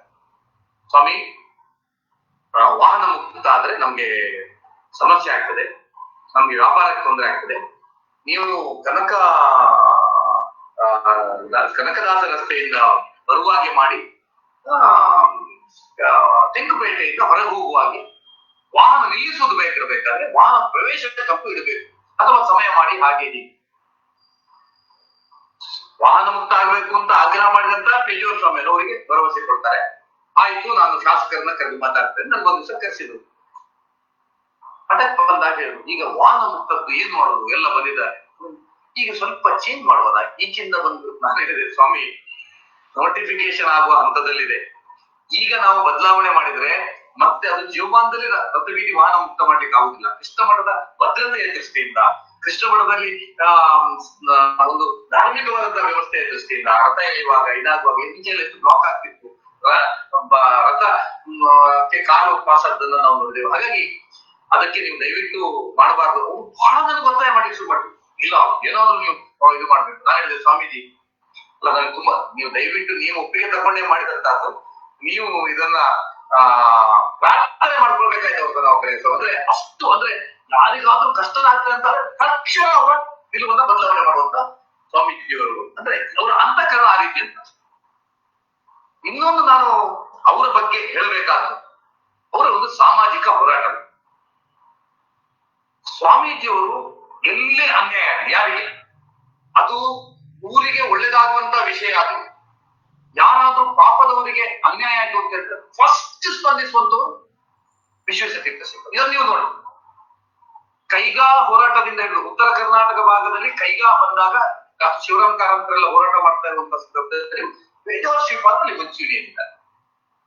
ನಮ್ಮ MRPL ಅಲ್ಲಿ ಮೀನುಗಾರರಿಗೆ, ಅಲ್ಲಿಯ ಜನರಿಗೆ ಸಮಸ್ಯೆ ಆಯ್ತು ಅಂತ ಹೇಳಿದಾಗ ಪೇಜಾವರ ಶ್ರೀಪಾದ ಮುಂಚೂಣಿ. SEZ ಮಂಗಳೂರಲ್ಲಿ ಸಮಸ್ಯೆ ಇದೆ, ತುಂಬಾ ಜನರ ಭೂಸ್ವಾಧೀನ ಮಾಡ್ಕೊಂಡು ಸಮಸ್ಯೆ ಆಗ್ತಾ ಇದೆ ಅಂತ ಹೇಳಿದಾಗ ಅದಕ್ಕೆ ನೇತೃತ್ವ ಕೊಡ್ತಾರೆ ಪೇಜಾವರ ಶ್ರೀಪಾದ. ನಾಗಾರ್ಜುನ ಒಂದು ವಿದ್ಯುತ್ ಘಟಕ ಬರುವಂತಹ ಸಂದರ್ಭದಲ್ಲಿ ತುಂಬಾ ಜನರು ಹೋರಾಟ ಮಾಡ್ತಾ ಇರುವಾಗ ಅದರಲ್ಲಿ ಉಪವಾಸ ಸತ್ಯಾಗ್ರಹ ಮಟ್ಟಕ್ಕೆ ಅವರು ಹೋಗ್ತಾರೆ. ಅಂದ್ರೆ ಸಾಮಾಜಿಕವಾಗಿ ಯಾರಿಗಾದ್ರೂ ಕಷ್ಟದವರಿಗೆ ಕಷ್ಟ ಬಂತು, ಪಾಪದವರಿಗೆ ಅಂತ ಹೇಳಿದ್ರೆ ತಕ್ಷಣ ಯಾವುದನ್ನು ತಾನು ಯಾರನ್ನ ನಿಷ್ಠುರ ಕಟ್ಕೊಳ್ತೇನೆ ಹೇಳುವಂತಹದ್ದನ್ನು ಲೆಕ್ಕಿಸದೆ ಅವರು ನೇರ ಪ್ರತಿಭಟನೆಗಿಳಿತಾರೆ. ಡಾಕ್ಟರ್ ಆಚಾರ್ಯರು ಮತ್ತು ಅವರು ಬಹಳ ಹತ್ತಿರದ ಸಂಬಂಧ, ಬಹಳ ಆತ್ಮೀಯತೆಯಾದ ಸಂಬಂಧ. ಡಾಕ್ಟರ್ VS ಆಚಾರ್ಯ ನಾಗಾರ್ಜುನದ ವಿಷಯದಲ್ಲಿ ಡಾಕ್ಟರ್ ಅದನ್ನು ಅಧ್ಯಯನ ಮಾಡಿದ್ರು, VS ಆಚಾರ್ಯ ಅಧ್ಯಯನ ಮಾಡಿದ್ರು. ನಾವು ಎಲ್ಲ ವಿರೋಧ ಮಾಡ್ತಾ ಇದ್ವು. ಡಾಕ್ಟರ್ ಆಚಾರ್ಯ ನಮ್ಮ ಹೇಳಿದ್ರು, ಅಭಿವೃದ್ಧಿಯ ದೃಷ್ಟಿಯಿಂದ ಬೇಕಾಗ್ತದೆ, ಒಂದಷ್ಟು ಜನರಿಗೆ ಕೆಲಸ ಆಗ್ತದೆ, ಮತ್ತೆ ನಮ್ಗೆ ವಿದ್ಯುತ್ ಬೇಕು, ನೀವೆಲ್ಲ ಹೋಗ್ಬೇಕು, ನಮ್ಗೆ ಡಾಕ್ಟರ್ ನಮ್ಮ ಮಾರ್ಗದರ್ಶಿಗಳು ನಾವೇನೋ ಸುಮ್ಮನೆ ಕೂತ್ಕೊಳ್ತೇವೆ. VS ಆಚಾರ್ಯರನ್ನ ಮಠಕ್ಕೆ, ನನ್ನನ್ನು ಕರೆದಿದ್ದು ಮಠಕ್ಕೆ ಕರೆದು VS ಆಚಾರ್ಯರ ಲೆಫ್ಟ್ ರೈಟ್ ತಗೊಂಡು, ಇಲ್ಲ ಅದಾಗುದೇ ಇಲ್ಲ. ಮತ್ತೆ VS ಆಚಾರ್ಯರಿಗೂ ಸ್ವಾಮೀಜಿಯವರ ಬಗ್ಗೆ ಅತ್ಯಂತ ಗೌರವ ಇದ್ದದ್ರಿಂದ ಮತ್ತು ಅಷ್ಟು ಸಲಿಗೆ ಇದ್ದದ್ರಿಂದ ಅವರು ಅಷ್ಟೇ ವಾದ ಮಾಡಿದ್ರು, ಇಲ್ಲ ಸ್ವಾಮಿ ಹಾಗಿದೆ ಹೀಗಿದೆ ಅಂತ. ಕಡೆ ಅವ್ರು ಲಾಸ್ಟ್ ಹೇಳಿದ ಮಾತು, ನೀವೇನ್ ಬೇಕಾದ್ರೆ ಮಾಡಿ, ನಾನು ಪ್ರತಿಭಟನೆ ಮಾಡ್ತೇನೆ. ಆ ರೀತಿಯ ಒಂದು ಜನರಿಗೋಸ್ಕರ ಅವರು ಯಾವುದೇ ಒಂದು ಮಟ್ಟಕ್ಕೆ ಪ್ರತಿಭಟನೆಗಿರುವಂತ, ಅಂದ್ರೆ ಸಾಮಾಜಿಕ ಹೋರಾಟಕ್ಕೆ ಪೇಜಾವರ ಶ್ರೀಪಾದ ಇನ್ನೊಂದು ಹೆಸರು ಅಂತ ನನಗೆ ಅನಿಸ್ತಾ ಇದೆ. ಅದು ಈಗಲ್ಲ, ಹಿಂದಿನಿಂದ ಯಾವುದಕ್ಕೊಂದು ಧೈರ್ಯದಿಂದ ಇಳಿಯುವಂತ ಒಂದು ದೊಡ್ಡ ಹಾಗಾದ್ರಿಂದಲೇ ನಿಮ್ಗೆ ಪೇಜಾವರ ಶ್ರೀಪಾದರು ಅಂದ್ರೆ ಪೇಜಾವರ ಮಠ ಉಡುಪಿ ಅಂತ ಹೇಳಿದ್ರೆ ಪೇಜಾವರ ಅಂದ್ರೆ ಉಡುಪಿ. ಆ ಮಟ್ಟಕ್ಕೆ ನಾವೆಲ್ಲರೂ ಡೆಲ್ಲಿಯಲ್ಲಿ ನಮ್ಮ ನಾಯಕರ ಯಾರ ಮಾತಾಡ್ಲಿಕ್ಕೆ ಹೋದ್ರೆ, ಬೆಂಗಳೂರಲ್ಲಿ ಮಾತಾಡ್ಲಿಕ್ಕೆ ಹೋದ್ರೆ ನಾವು ಉಡುಪಿಯವರು ಪೇಜಾವರ ಶ್ರೀಪಾದರು ನೋಡ ಅಂತ ಅಷ್ಟು ಆ ಎಲ್ಲ ವಿಷಯದಿಂದ ಅವರ ಒಂದು ಆ ಒಂದು ಪ್ರಖ್ಯಾತಿಯನ್ನ ಪಡ್ಕೊಂಡಿದ್ರು. ಇನ್ನು ಅವರ ಸಾಮಾಜಿಕ ಕಳಕಳಿ, ಇದನ್ನ ನಾನು ಉಲ್ಲೇಖ ಮಾಡಲೇಬೇಕು.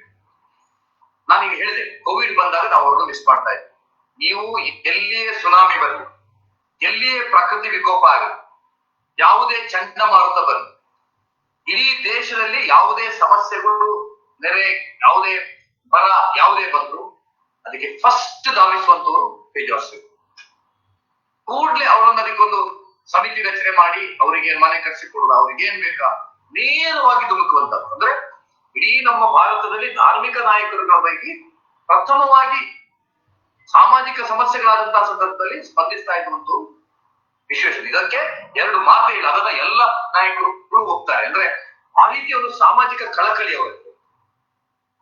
ನಕ್ಸಲ್ನ ಒಂದು ಸಮಸ್ಯೆ ಬಂದಿತ್ತು ನಮ್ಮ ಕರ್ನಾಟಕದಲ್ಲಿ. ಆ ನಕ್ಸಲ್ ಸಮಸ್ಯೆ ಬಂದಾಗ ನೇರವಾಗಿ ನಕ್ಸಲ್ ಪ್ರದೇಶಕ್ಕೆ ಹೋಗಿ ಅಲ್ಲೇ ಪೂಜೆ ಮಾಡಿ ಅಲ್ಲಿ ಆ ಜನರ ಸಮಸ್ಯೆಗಳನ್ನ ಏನು ಒಬ್ಬ ರಾಜಕೀಯ ನಾಯಕ ಹೋಗ್ಲಿಕ್ಕೆ ಹೆದರ್ತಾ ಇದ್ದ ಅಲ್ಲಿ ನಕ್ಸಲ್ ನನ್ನವರು ಯಾವ ಹಂತದಲ್ಲಿ ಗೊತ್ತಾರ. ಬೇಜವಾರ್ ಶಿವರು ಒಂದು ಧಾರ್ಮಿಕ ನಾಯಕ.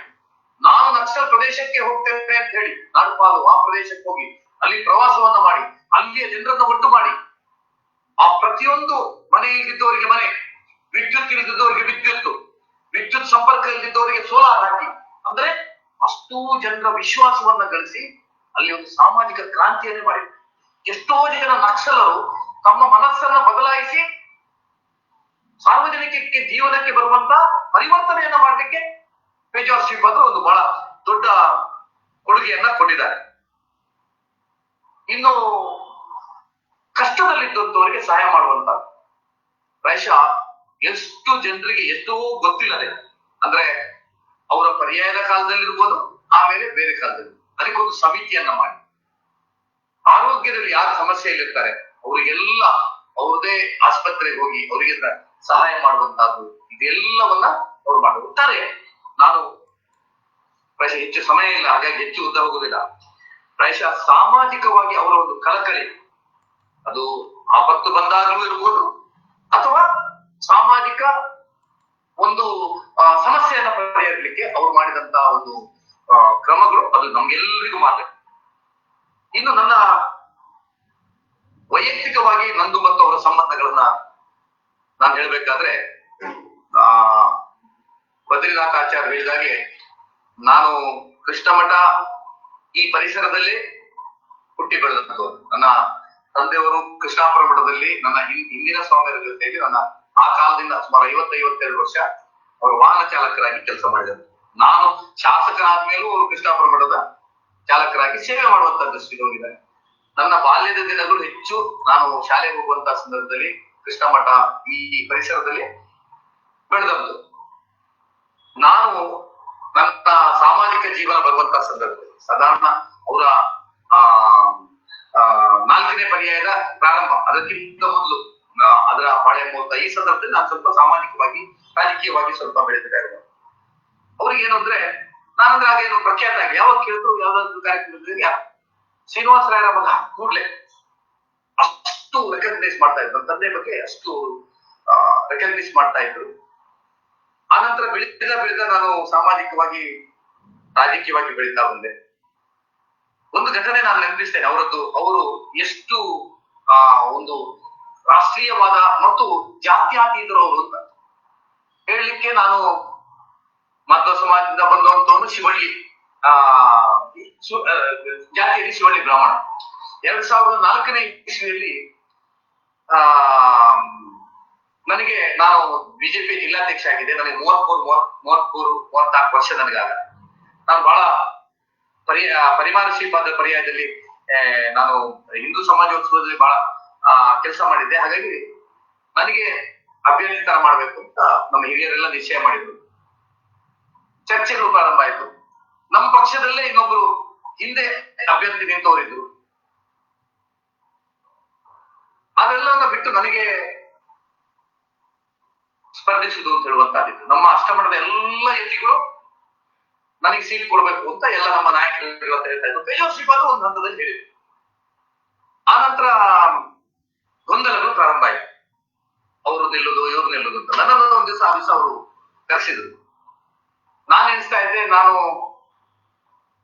ಶಿವಳ್ಳಿ ಸಮಾಜದಿಂದ ಬಂದವನು, ಅವ್ರು ನನಗೆ ಇಲ್ಲೆಲ್ಲ ನಿನ್ ಗಟ್ಟಿಯಲ್ಲಿ ನಿಲ್ಲು ಅಂತ ಹೇಳ್ತಾರೆ ಅಂತ. ಆದ್ರೆ ಅವರ ಎಷ್ಟು ಸಾಮಾಜಿಕ ಕಳಕಳಿ ಅವರಿಗಿತ್ತು, ಜಾತ್ಯಾತೀತ ಮನೋಭಾವ ಇತ್ತು ಅಂತ ಹೇಳಿದ್ರೆ, ನನಗೆ ಅವ್ರು ಹೇಳಿದ್ದೇನಂದ್ರೆ, ನನ್ನ ಒಂದು ಯೋಚನೆಯ ಪ್ರಕಾರ ನನ್ನ ವೈಯಕ್ತಿಕ ನೀನ್ ಈ ಸತಿ ಚುನಾವಣೆಗೆ ನಿಲ್ಲದೆ ಸುಧಾಕರ್ ಕ್ಷೇತ್ರನ ಚುನಾವಣೆಗೆ ನಿಲ್ಲಿಸುದು ಒಳ್ಳೇದು. ಇಲ್ಲ ಅಂತಾದ್ರೆ ಎರಡು ಭಾಗ ಆಗಿ ನಿಮ್ಗೆ ತೊಂದರೆ ಆಗ್ಬೋದು ಅಂತ ನನಗೆ ಬುದ್ಧಿವಾದ ಹೇಳಿದ್ರೆ ನಾನು ಹೇಳಿದ್ರೆ ನಾನು ಪಕ್ಷದ ಸ್ವಾಮಿ ಅಂತ. ಅಂದ್ರೆ ನಾನು ಇದನ್ನು ಯಾಕೆ ನೆನಪು ಮಾಡ್ತೇನೆ ಅಂದ್ರೆ, ಆಮೇಲೆ ನನಗೆ ಟಿಕೆಟ್ ಅಂತ ಘೋಷಣೆ ಆದ್ಮೇಲೆ ತುಂಬಾ ಹೃದಯದಿಂದ ಆಶೀರ್ವಾದ ಮಾಡಿದ್ರು ನನಗೆ. ಅವರ ಅನುಗ್ರಹದಿಂದ ನಾನು ಶಾಸಕನಾದ 2004ರಲ್ಲಿ ಬಾರಿಗೆ. 2013ನೇ ಚುನಾವಣೆಗೆ ಆಗುವಾಗ ನಂದೊಂದು ದುರ್ಘಟನೆ ಇದೆ. ಇದನ್ನ ನಾನು ನೆನಪು ಮಾಡ್ಕೊಳ್ಳೇಬೇಕು. ಸ್ವಾಮೀಜಿಯವರ ಬಗ್ಗೆ ಹೇಳುವಾಗ ನಾನು ಚುನಾವಣೆಗೆ ನಿಲ್ಬಾರ್ದು ಅಂತ ಒಂದು ಷಡ್ಯಂತ್ರವನ್ನ ಮಾಡಿದೆ. ನನ್ನ ವೈಯಕ್ತಿಕ ಚಾರಿತ್ರ ಹರಣ ಮಾಡಲಿಕ್ಕೆ ಒಂದು ವ್ಯಕ್ತಿಗತವಾದಂತಹ ಆಪಾದನೆಗಳನ್ನ ಮಾಡುವಂತಹ ಒಂದು ವ್ಯವಸ್ಥೆಯನ್ನ ನಮ್ಮ ವಿರೋಧಿಗಳು ಮಾಡಿದ್ರು. ನಾನು ಬಹಳ ಮಾನಸಿಕವಾಗಿ ಕುಂದಿ ಹೋಗಿದ್ದೆ. ನಾನು ನನ್ನ ಪಕ್ಷದ ನಾಯಕರಿಗೆ ನಾನು ಚುನಾವಣೆ ನಿಲ್ಲುವುದಿಲ್ಲ, ಯಾಕಂದ್ರೆ ಈ ಮಟ್ಟಕ್ಕೆ ಇಳಿದು ನಾವು ಆ ಫ್ಯಾಮಿಲಿಯವರೆಲ್ಲ ನನ್ನನ್ನ ಈ ಚುನಾವಣೆ ನಾನು ನಿಲ್ಲುವುದಿಲ್ಲ. ನನಗೆ ಆ ದಿವಸ ಪೇಜಾವರ್ ಶ್ರೀಪಾದರು ಫೋನ್ ಮಾಡಿ ಹೇಳ್ತಾರೆ, ಇಲ್ಲ ನೀನ್ ಚುನಾವಣೆ ನಿಲ್ಬೇಕು ನಾನು ಹೇಳುದಿಲ್ಲ, ಆದ್ರೆ ಈ ಚುನಾವಣೆ ಎದುರಿಗೆ ಇಂತಹದ್ದಕ್ಕೆ ಒಂದು ಸಾರ್ವಜನಿಕ ಪ್ರತಿಭಟನೆ ಆಗ್ಬೇಕು ಅಂತ ಅವ್ರು ಹೇಳಿದ್ರು. ಚಿತ್ತರಂಜನ್ ಸರ್ಕಾರದಲ್ಲಿ ಒಂದು ಬಹಳ ದೊಡ್ಡ ಪ್ರತಿಭಟನೆ ಆಯ್ತು. ಇಂತಹದ್ದು ಚುನಾವಣೆಯ ಸಂದರ್ಭದಲ್ಲಿ ವೈಯಕ್ತಿಕವಾದಂತಹದ್ದನ್ನ ಮಾಡಬಾರ್ದು ಅಂತ ಹೇಳಿ ಸ್ವಾಮೀಜಿಯವರಿಗೆ ಬಹಳ ಒತ್ತಡ ನನಗೆ ಗೊತ್ತಿದೆ. ಅದನ್ನ ನಾನು ಇಲ್ಲಿ ಸಾರ್ವಜನಿಕವಾಗಿ ಬಹಳ ಒತ್ತಡ, ನಮ್ಮೂರು ಕೆಲವರೆಲ್ಲ ಒತ್ತಡ ಮಾಡಿದ್ರೆ ಹೋಗ್ಬಾರ್ದು ಅದಕ್ಕೆ. ಆದ್ರೆ ಸ್ವಾಮೀಜಿಯವರು ಧೈರ್ಯದಿಂದ ಸುಮಾರು 5,000 ಜನ ಸೇರಿದ್ರು. ಅಲ್ಲಿ ಬಂದು ಅವರಿಗೆ ನಾವು ರಘುಪತಿ ಭಟ್ರಿಗೆ ಚುನಾವಣೆ ಸೀಟ್ ಕೊಡಿ ಅಂತ ಕೇಳಲ್ಲ, ಆದ್ರೆ ಇಂಥ ಪ್ರಕರಣಗಳು ಆಗಬಾರ್ದು ಅಂತ ಬಹಳ ಗಟ್ಟಿಯಾಗಿ ಹೇಳಿದ್ರು. ನನಗೆ ಆ ದಿವಸ ಪೇಜಾವರ್ ಶ್ರೀಪಾದರು ಏನು ಅಂತ ಹೇಳುವಂತ ಗೊತ್ತಾಯ್ತು. 2018 ಚುನಾವಣೆ ಸಂದರ್ಭದಲ್ಲಿ ನನಗೆ 2 ಇದರಲ್ಲಿಯೂ ನನಗೆ ಸೀಟ್ ಆಗ್ಲಿಲ್ಲ, 2 ಲಿಸ್ಟ್ ಅಲ್ಲಿ ಸೀಟ್ ಆಗ್ಲಿಲ್ಲ. ಏನೋ ಬೇರೆ ಬೇರೆ ಕಾರಣಗಳಿವೆ. ನನಗೆ ಸೆಕೆಂಡ್ ಲಿಸ್ಟ್ ಅಲ್ಲಿ ಬಂದಾಗ ಬೆಂಗಳೂರಲ್ಲಿ ನಮ್ಮ ಈಗ ದಿವಂಗತ ಅನಂತಕುಮಾರ್ ಇದ್ರು ಏನೋ ಒಂದು ಸಮಸ್ಯೆ ಇದೆ ಅಂತ ಹೇಳಿ ಯಾವ್ದೋ ನಾನು ಬೆಳಿಗ್ಗೆ ಪೇಜಾವರ್ ಅವರು ವಿದ್ಯಾಪೀಠದದ್ದು 6 ಗಂಟೆಗೆ ಪೇಜಾವರ್ ಮಠಕ್ಕೆ ಹೋಗುವಾಗ ಮುಖ್ಯ ಪ್ರಾಣನಿಗೆ ವಾಯುಸ್ತುತಿ ಪುನಶ್ಚರಣ ಮಾಡಿ ಅಭಿಷೇಕ ಮಾಡ್ತಾ ಇದ್ರು. ಕಾದೆ ನನಗೆ ತೀರ್ಥ ಕೊಟ್ರು. ಅವ್ರು ಹೇಳಿದ್ರು, ಏನಾಯ್ತು ಏನು ಅಂತ ಹೇಳಿ, ಸಮಸ್ಯೆ ಇದೆ ಸ್ವಾಮಿ, ಇಲ್ಲಿ ತೀರ್ಥ ಕೊಡಿ ಎಲ್ಲ ಆಗ್ತದೆ ಅಂತ ಹೇಳಿ. ಯಾರ್ಯಾರಿಗೆ ಮಾತಾಡಬೇಕು ಇವತ್ತು ನಾನು ಈ ವೇದಿಕೆಯಲ್ಲಿ ಇರ್ತೇನೆ. ನಾನು ಇವತ್ತು ಈ ಬಾರಿ ಶಾಸಕನಾಗಿ ಇರಬೇಕಾದ್ರೆ ಪೇಜಾವರ್ ಶ್ರೀಪಾದರು ಆ ದಿವಸ ಗಟ್ಟಿಯ ಮಾತನ್ನ ನಾನು ಇಲ್ಲಿ ಸಾರ್ವಜನಿಕವಾಗಿ ಹೇಳಲಿಕ್ಕಿಲ್ಲ. ನಮ್ಮ ರಾಷ್ಟ್ರೀಯ ನಾಯಕರಿಗೆ ಯಾವ ಗಟ್ಟಿ ಮಾತ ನಾನು ಉಡುಪಿಯ ವೋಟರ್ ಆಗಿ ಹೇಳ್ತಾ ಇದ್ದೇನೆ, ಅವ್ರಿಗೆ ಕೊಡದಿದ್ರೆ ನೀವು ಸೋಲ್ತೀರಿ ಅಂತ ಹೇಳುವಂತ ಮಟ್ಟಕ್ಕೆ ಗಟ್ಟಿ ಯಾವತ್ತು ಹೇಳಿದವರಲ್ಲ, ಯಾರ ಬಗ್ಗೆ ಹೇಳಿದವರಲ್ಲ, ನನ್ನ ಬಗ್ಗೆ ಗಟ್ಟಿಯಾಗಿ ನಿಂತುಕೊಂಡು ಆ 2018 ಚುನಾವಣೆಯಲ್ಲಿ ನನಗೆ ಸೀಟ್ ಆಗ್ಬೇಕಾದ್ರೆ ಬಹಳ ದೊಡ್ಡ ಅನುಗ್ರಹ ಅವರದ್ದಿತ್ತು. ಸೀಟ್ ಆದ್ಮೇಲೂ ಅವ್ರು ನನಗೆ, ನಾನು ಫಸ್ಟ್ ಅವ್ರ ಹೋಗಿ ಅನುಗ್ರಹ ತಗೊಂಡೆ. ಇದೆಲ್ಲ ನನಗೆ ನೆನಪಿಗೆ ನಾನು ಹೇಳ್ತಾ ಇರುವಂತಹದ್ದು. ಸೊ ಹಾಗಾಗಿ ಪೇಜಾವರ್ ಶ್ರೀಪಾದರು ನಮಗೆ ಯಾವತ್ತೂ ಮರೆಯಲಿಕ್ಕಾಗದಿದ್ದಂತ ಒಂದು ವ್ಯಕ್ತಿತ್ವ.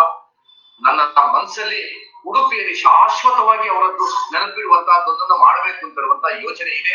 ಆ ದೃಷ್ಟಿಯಲ್ಲಿ ಗಟ್ಟಿ ಹೆಜ್ಜೆಯನ್ನು ನಾವು ಇಡ್ತಾ ಇದ್ದೇವೆ. ಆದ್ರೆ ನಾನು ಈಗ ಪ್ರಕಟ ಮಾಡೋದು ಸ್ವಲ್ಪ ಉಡುಪಿಯಲ್ಲಿ ಶಾಶ್ವತವಾಗಿ ಅವರದ್ದು ಹೆಸರು ಉಡುಪಿಯಲ್ಲಿ ಉಳಿಯುವಂತಹ ರೀತಿಯ ಸರ್ಕಾರದಿಂದ ನೆನಪು ಬರುವಂತಹ ಒಂದು ವ್ಯವಸ್ಥೆಯನ್ನ, ಅವ್ರ ಹೆಸರನ್ನ ಶಾಶ್ವತವಾಗಿ ಉಳಿಯುವಂತ ಮಾಡಬೇಕು ಅಂತ ಹೇಳುವಂತಹದ್ದು ನಮ್ಮ ಬಯಕೆ ಇದೆ. ಅದನ್ನ ಖಂಡಿತವಾಗಿಯೂ ನಾನು ಮಾಡ್ತೇನೆ, ಮಾಡ್ಬೇಕು ಅಂತ ಹೇಳುವಂತ ಇಚ್ಛೆ.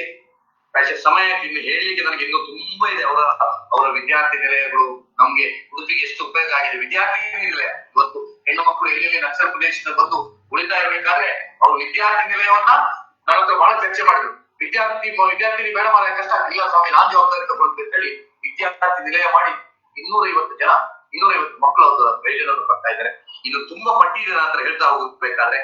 ಆದ್ರೆ ಸಮಯ ಪ್ರಾಯಶಃ 8 ಗಂಟೆ ಆಗ್ತಾ ಬಂತು. ಆದ್ರೆ ನಾನಂತೂ ಒಂದು ಮನಸ್ಸಲ್ಲಿ ತಗೊಂಡಿದ್ದೇನೆ, ವಿಶ್ವೇಶತೀರ್ಥ ಶ್ರೀಪಾದರು ಇದ್ದಾರೆ ನಮ್ಮ ಜೊತೆ. ಅವರು ನಮ್ಮನ್ನ ಅಗಲಿದ್ದಾರೆ ಅಂತ ಅನ್ಸುದೇ ಇಲ್ಲ. ಯಾಕಂದ್ರೆ ಅವರ ವಿಚಾರಗಳು, ಯಾಕಂದ್ರೆ ನಾವು ಅವ್ರ ತುಂಬಾ ಸಮಯ ಇದ್ದವರು, ಹಾಗಾಗಿ ಅವರ ವಿಚಾರಗಳು, ಅವರ ನೆನಪುಗಳನ್ನ, ಅವರ ಮಾರ್ಗದರ್ಶನವನ್ನ ನಮಗೆ ಸ್ವಲ್ಪ ಸಿಗ್ಲಿಕ್ಕೆ ಸಾಧ್ಯ ಆಗಿದೆ ಅಂತಲ್ವಾ ಹೇಳುವ ಪುಣ್ಯ ನಮಗೆ. ಈಗ ಎಷ್ಟೋ ಜನರಿಗೆ ಅವರ ಕಾಲದಲ್ಲಿ ಇರ್ಲಿಕ್ಕೆ ಆಗ್ಲಿಲ್ಲ, ಇವತ್ತು ನಮ್ಗೆ ಜೊತೆ ಇರ್ಲಿಕ್ಕೆ ಆಗಿದೆ ಅಂತ ಹೇಳುವಂತದ್ದು ಬಹಳ ಸಂತೋಷ. ನನಗೆ ಇನ್ನೂ ಸಾಕಷ್ಟು ಮಾತಾಡ್ಲಿಕ್ಕಿತ್ತು, ಅದ್ರ ಸಮಯ ಇನ್ನು. ಆದ್ರಿಂದ ಪ್ರಾಯಶಃ ವಿಶ್ವೇಶ ಸ್ಮರಣೆಯ ಮೂಲಕ ನನಗೆ ನನ್ನ ಕೆಲವು ಭಾವನೆಗಳನ್ನ ಹೇಳ್ಕೊಳ್ಳುವಂತ ಅವಕಾಶವನ್ನ ಮಾಡಿಕೊಟ್ಟಿದ್ದಾರೆ. ಅದಕ್ಕೆ ನನ್ನ ಕೃತಜ್ಞತೆಯನ್ನು ಸಲ್ಲಿಸಿ ವಿಶ್ವೇಶ ತೀರ್ಥ ಶ್ರೀಪಾದಗಳ ಆಶೀರ್ವಾದ ನಮ್ಮ ಮೇಲೆ ಇರಲಿ. ವಿಶ್ವ ಪ್ರಸನ್ನ ತೀರ್ಥ ಶ್ರೀಪಾದಗಳನ್ನ ವಿಶ್ವೇಶ ತೀರ್ಥ ಶ್ರೀಪಾದಗಳಲ್ಲಿ ನೋಡ್ಕೊಂಡು ಅದೇ ನಾಯಕ, ಅದೇ ಗುಣಗಳು ಅವರಲ್ಲಿ ಎಲ್ಲವೂ ಇದೆ. ಅದಕ್ಕಿಂತ ಒಂದು ಹೆಜ್ಜೆ ಮುಂದೆ ಇರುವಂತಹದ್ದೊಂದಿದೆ. ಅವರಲ್ಲಿ ವಿಶ್ವೇಶ ತೀರ್ಥರನ್ನ ನಾವು ವಿಶ್ವಪ್ರಸನ್ನ ತೀರ್ಥರಲ್ಲಿ ನೋಡಿ ಅದೇ ಸ್ವಾಮೀಜಿಯವರ ಅನುಗ್ರಹವನ್ನು ಅವರಿಂದ ಪಡೆಯೋಣ ಅಂತ ಹೇಳಿ ನನ್ನ ಮಾತಿಗೆ ವಿರಾಮ ಇಡ್ತಾ ಇದ್ದೇನೆ. ನಮಸ್ಕಾರ. ಶ್ರೀಯುತ ರಘುಪತಿ ಭಟ್ ಅವರನ್ನ ನಾನು ತುಂಬಾ ಹಾರ್ದಿಕವಾಗಿ ಇವತ್ತು ಅಭಿನಂದಿಸ್ತಾ ಇದ್ದೇನೆ. ಮನಸ್ಸನ್ನ ಬಿಚ್ಚಿ ಮಾತನಾಡತಕ್ಕಂಥದ್ದು ಅದು ಪರಿಶುದ್ಧವಾದ ಪ್ರಾಮಾಣಿಕತೆ. ಇವತ್ತು ರಘುಪತಿ ಭಟ್ ಅವರು ತುಂಬಾ ಚೆನ್ನಾಗಿ ಶ್ರೀಪಾದಂಗಳವರ ಬಗ್ಗೆ ತಮಗಿದ್ದಂತಹ ಅಭಿಪ್ರಾಯವನ್ನ ಪ್ರಕಟಗೊಳಿಸಿದ್ದಾರೆ.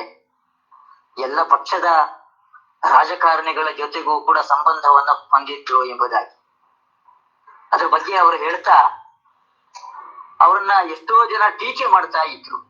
ಯಾವ್ದ್ಯಾವ್ದೋ ಅಭಿಪ್ರಾಯಗಳಲ್ಲಿ ಭಿನ್ನಾಭಿಪ್ರಾಯ ಬಂದಾಗ ಟೀಕೆ ಮಾಡೋದಿತ್ತು. ಆದ್ರೆ ಎಲ್ಲರೂ ಕೂಡ ವೈಯಕ್ತಿಕವಾಗಿ ಶ್ರೀಪಾದಂಗಳವರ ಬಗ್ಗೆ ಅಪಾರವಾದ ಗೌರವವನ್ನ ಹೊಂದಿದ್ರು. ಅದು ದೇವೇಗೌಡರು ಆಗಿರಬಹುದು, ಅಥವಾ ರಾಷ್ಟ್ರ ಮಟ್ಟದ ರಾಜಕಾರಣಿಗಳಾಗಿರಬಹುದು, ಅಥವಾ ರಾಜ್ಯ ರಾಜಕಾರಣಿಗಳಾಗಿರಬಹುದು. ಪ್ರತಿಯೊಬ್ಬರೂ ಕೂಡ ಶ್ರೀಪಾದಂಗಳವರ ಬಗ್ಗೆ ಅಪಾರವಾದ ಗೌರವವನ್ನ ಅವರು ಹೊಂದಿದ್ರು ಎಂಬುದಾಗಿ.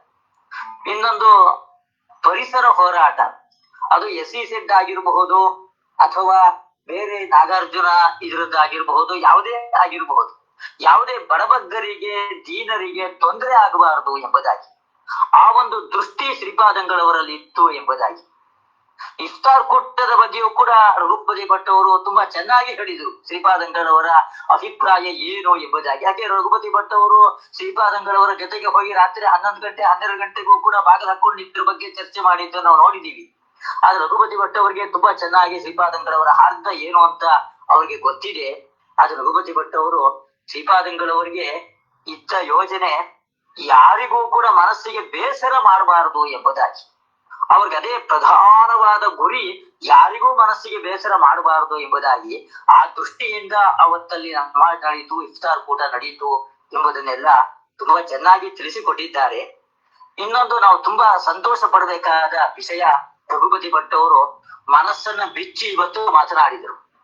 ನಾನು ಶಾಸಕನಾಗ್ಲಿಕ್ಕೆ ಪ್ರಧಾನ ಕಾರಣ ಶ್ರೀಪಾದಂಗಳವರ ಅನುಗ್ರಹ ಎಂಬುದಾಗಿ ಅದನ್ನ ಇವತ್ತು ಬಾಯ್ಬಿಟ್ಟು ಹೇಳಿದರು. ಪ್ರಾಯ ಯಾವ ರಾಜಕಾರಣಿಗಳು ಹಾಗೆಲ್ಲ ಜ್ಞಾಪಿಸಿಕೊಳ್ಳೋದಿಲ್ಲ ಯಾರು ಕೂಡ. ಆ ಉಪಕಾರವನ್ನ ಮರೆತು ಬಿಡ್ತಾರೆ. ಸಮಾಜ ನೋಡಲಿಕ್ಕೆ 99 ಮಂದಿ ಮರೆತು ಬಿಡ್ತಾರೆ. ಆದ್ರೆ ರಘುಪತಿ ಭಟ್ ಅವರು ಅದನ್ನ ಜ್ಞಾಪಕ ಇಟ್ಕೊಂಡು ಇವತ್ತು ಕೃತಜ್ಞತೆಯನ್ನ ರಘುಪತಿ ಭಟ್ ಅವರು ಸಲ್ಲಿಸಿದ್ದಾರೆ. ತುಂಬಾ ಭಾವುಕರಾಗಿ ರಘುಪತಿ ಭಟ್ ಅವರು ಮಾತನಾಡಿದ್ರು. ಅವ್ರು ಹೇಳ್ಬೇಕಾದ್ರೆ ಶ್ರೀಪಾದಂಗಳವರ ಹೆಸರು ಉಡುಪಿಯಲ್ಲಿ ಶಾಶ್ವತವಾಗಿ ಉಳಿಬೇಕು. ಹೇಗೆ ಇವತ್ತು ವಾದಿರಾಜರನ್ನ ನಾವು ಸ್ಮರಣೆ ಮಾಡ್ತೀವಿ, ಶತಮಾನಗಳ ಕಳೆದರೂ ಕೂಡ ನಾವು ವ್ಯಾಸರಾಜರ ಸ್ಮರಣೆಯನ್ನು ಮಾಡ್ತೀವಿ, ರಘುತ್ತಮ ತೀರ್ಥರ ಸ್ಮರಣೆಯನ್ನು ಮಾಡ್ತೀವಿ, ರಾಘವೇಂದ್ರ ತೀರ್ಥರ ಸ್ಮರಣೆಯನ್ನು ಮಾಡ್ತೀವಿ. ಹಾಗೆ ಒಬ್ಬ ರಾಷ್ಟ್ರ ಸಂತ ಎಲ್ಲೇ ಪ್ರಕೃತಿ ವಿಕೋಪಗಳು, ಅದು ಬಿಹಾರ ಆಗಿರಬಹುದು ಅಥವಾ ಪಂಜಾಬ್ ಆಗಿರಬಹುದು, ಎಲ್ಲೇ ಅಶಾಂತಿ ನೆಲೆಸಿದಾಗಲೂ ಕೂಡ ತಾವು ಹೋಗಿ ಸಹಾಯ ಹಸ್ತವನ್ನ ಚಾಚಿ ಶಾಂತಿ ಸ್ಥಾಪನೆಯನ್ನ ಮಾಡ್ತಾ ಇದ್ದಂತ ಒಬ್ಬ ರಾಷ್ಟ್ರ ಸಂತ, ಅವ್ರಿಗೆ ಉಡುಪಿಯಲ್ಲಿ ಒಂದು ಒಳ್ಳೆ ಹೆಸರು ಶಾಶ್ವತವಾಗಿ ಉಳಿಯುವಂತಹ ಒಂದು ಕಾರ್ಯ ಅದು ಆಗ್ಬೇಕಾಗಿದೆ. ಅದನ್ನ ನಾವು ಸದ್ಯದಲ್ಲೇ ನಾವು ಮಾಡ್ತೀವಿ ಎಂಬುದಾಗಿ ರಘುಪತಿ ಭಟ್ ಅವರು ಇವತ್ತು ಒಳ್ಳೆ ಒಂದು ಅಭಿಪ್ರಾಯವನ್ನ, ಚಿಂತನೆಯನ್ನ ನಮ್ಗೆ ಕೊಟ್ಟಿದ್ದಾರೆ. ರಘುಪತಿ ಭಟ್ ಅವರಿಗೆ ನಮ್ಮ ವಿಶೇಷ ತೀರ್ಥ ದಿವಾ ಸಂಘದ ಎಲ್ಲ ವಿದ್ವಾಂಸರ ಪರವಾಗಿ ಹೃತ್ಪೂರ್ವಕವಾಗಿ ಕೃತಜ್ಞತೆಗಳನ್ನ ಸಲ್ಲಿಸ್ತಾ ಇದ್ದೇನೆ. ಅವ್ರು ಹೇಳಿದ್ರು, ಶ್ರೀಪಾದಂಗಳವರ ಬಗ್ಗೆ ನಾನು ಮಾತನಾಡಬೇಕಾದ್ದು ಬೇಕಾದಷ್ಟಿದೆ ಇನ್ನೂ ಕೂಡ, ಆದ್ರೆ 8 ಗಂಟೆ ಆಯ್ತು, ಸಮಯದ ಮಿತಿಗೆ ಒಳಪಟ್ಟು ನಾನು ನಿಲ್ಲಿಸಬೇಕಾಗಿದೆ ಎಂಬುದಾಗಿ.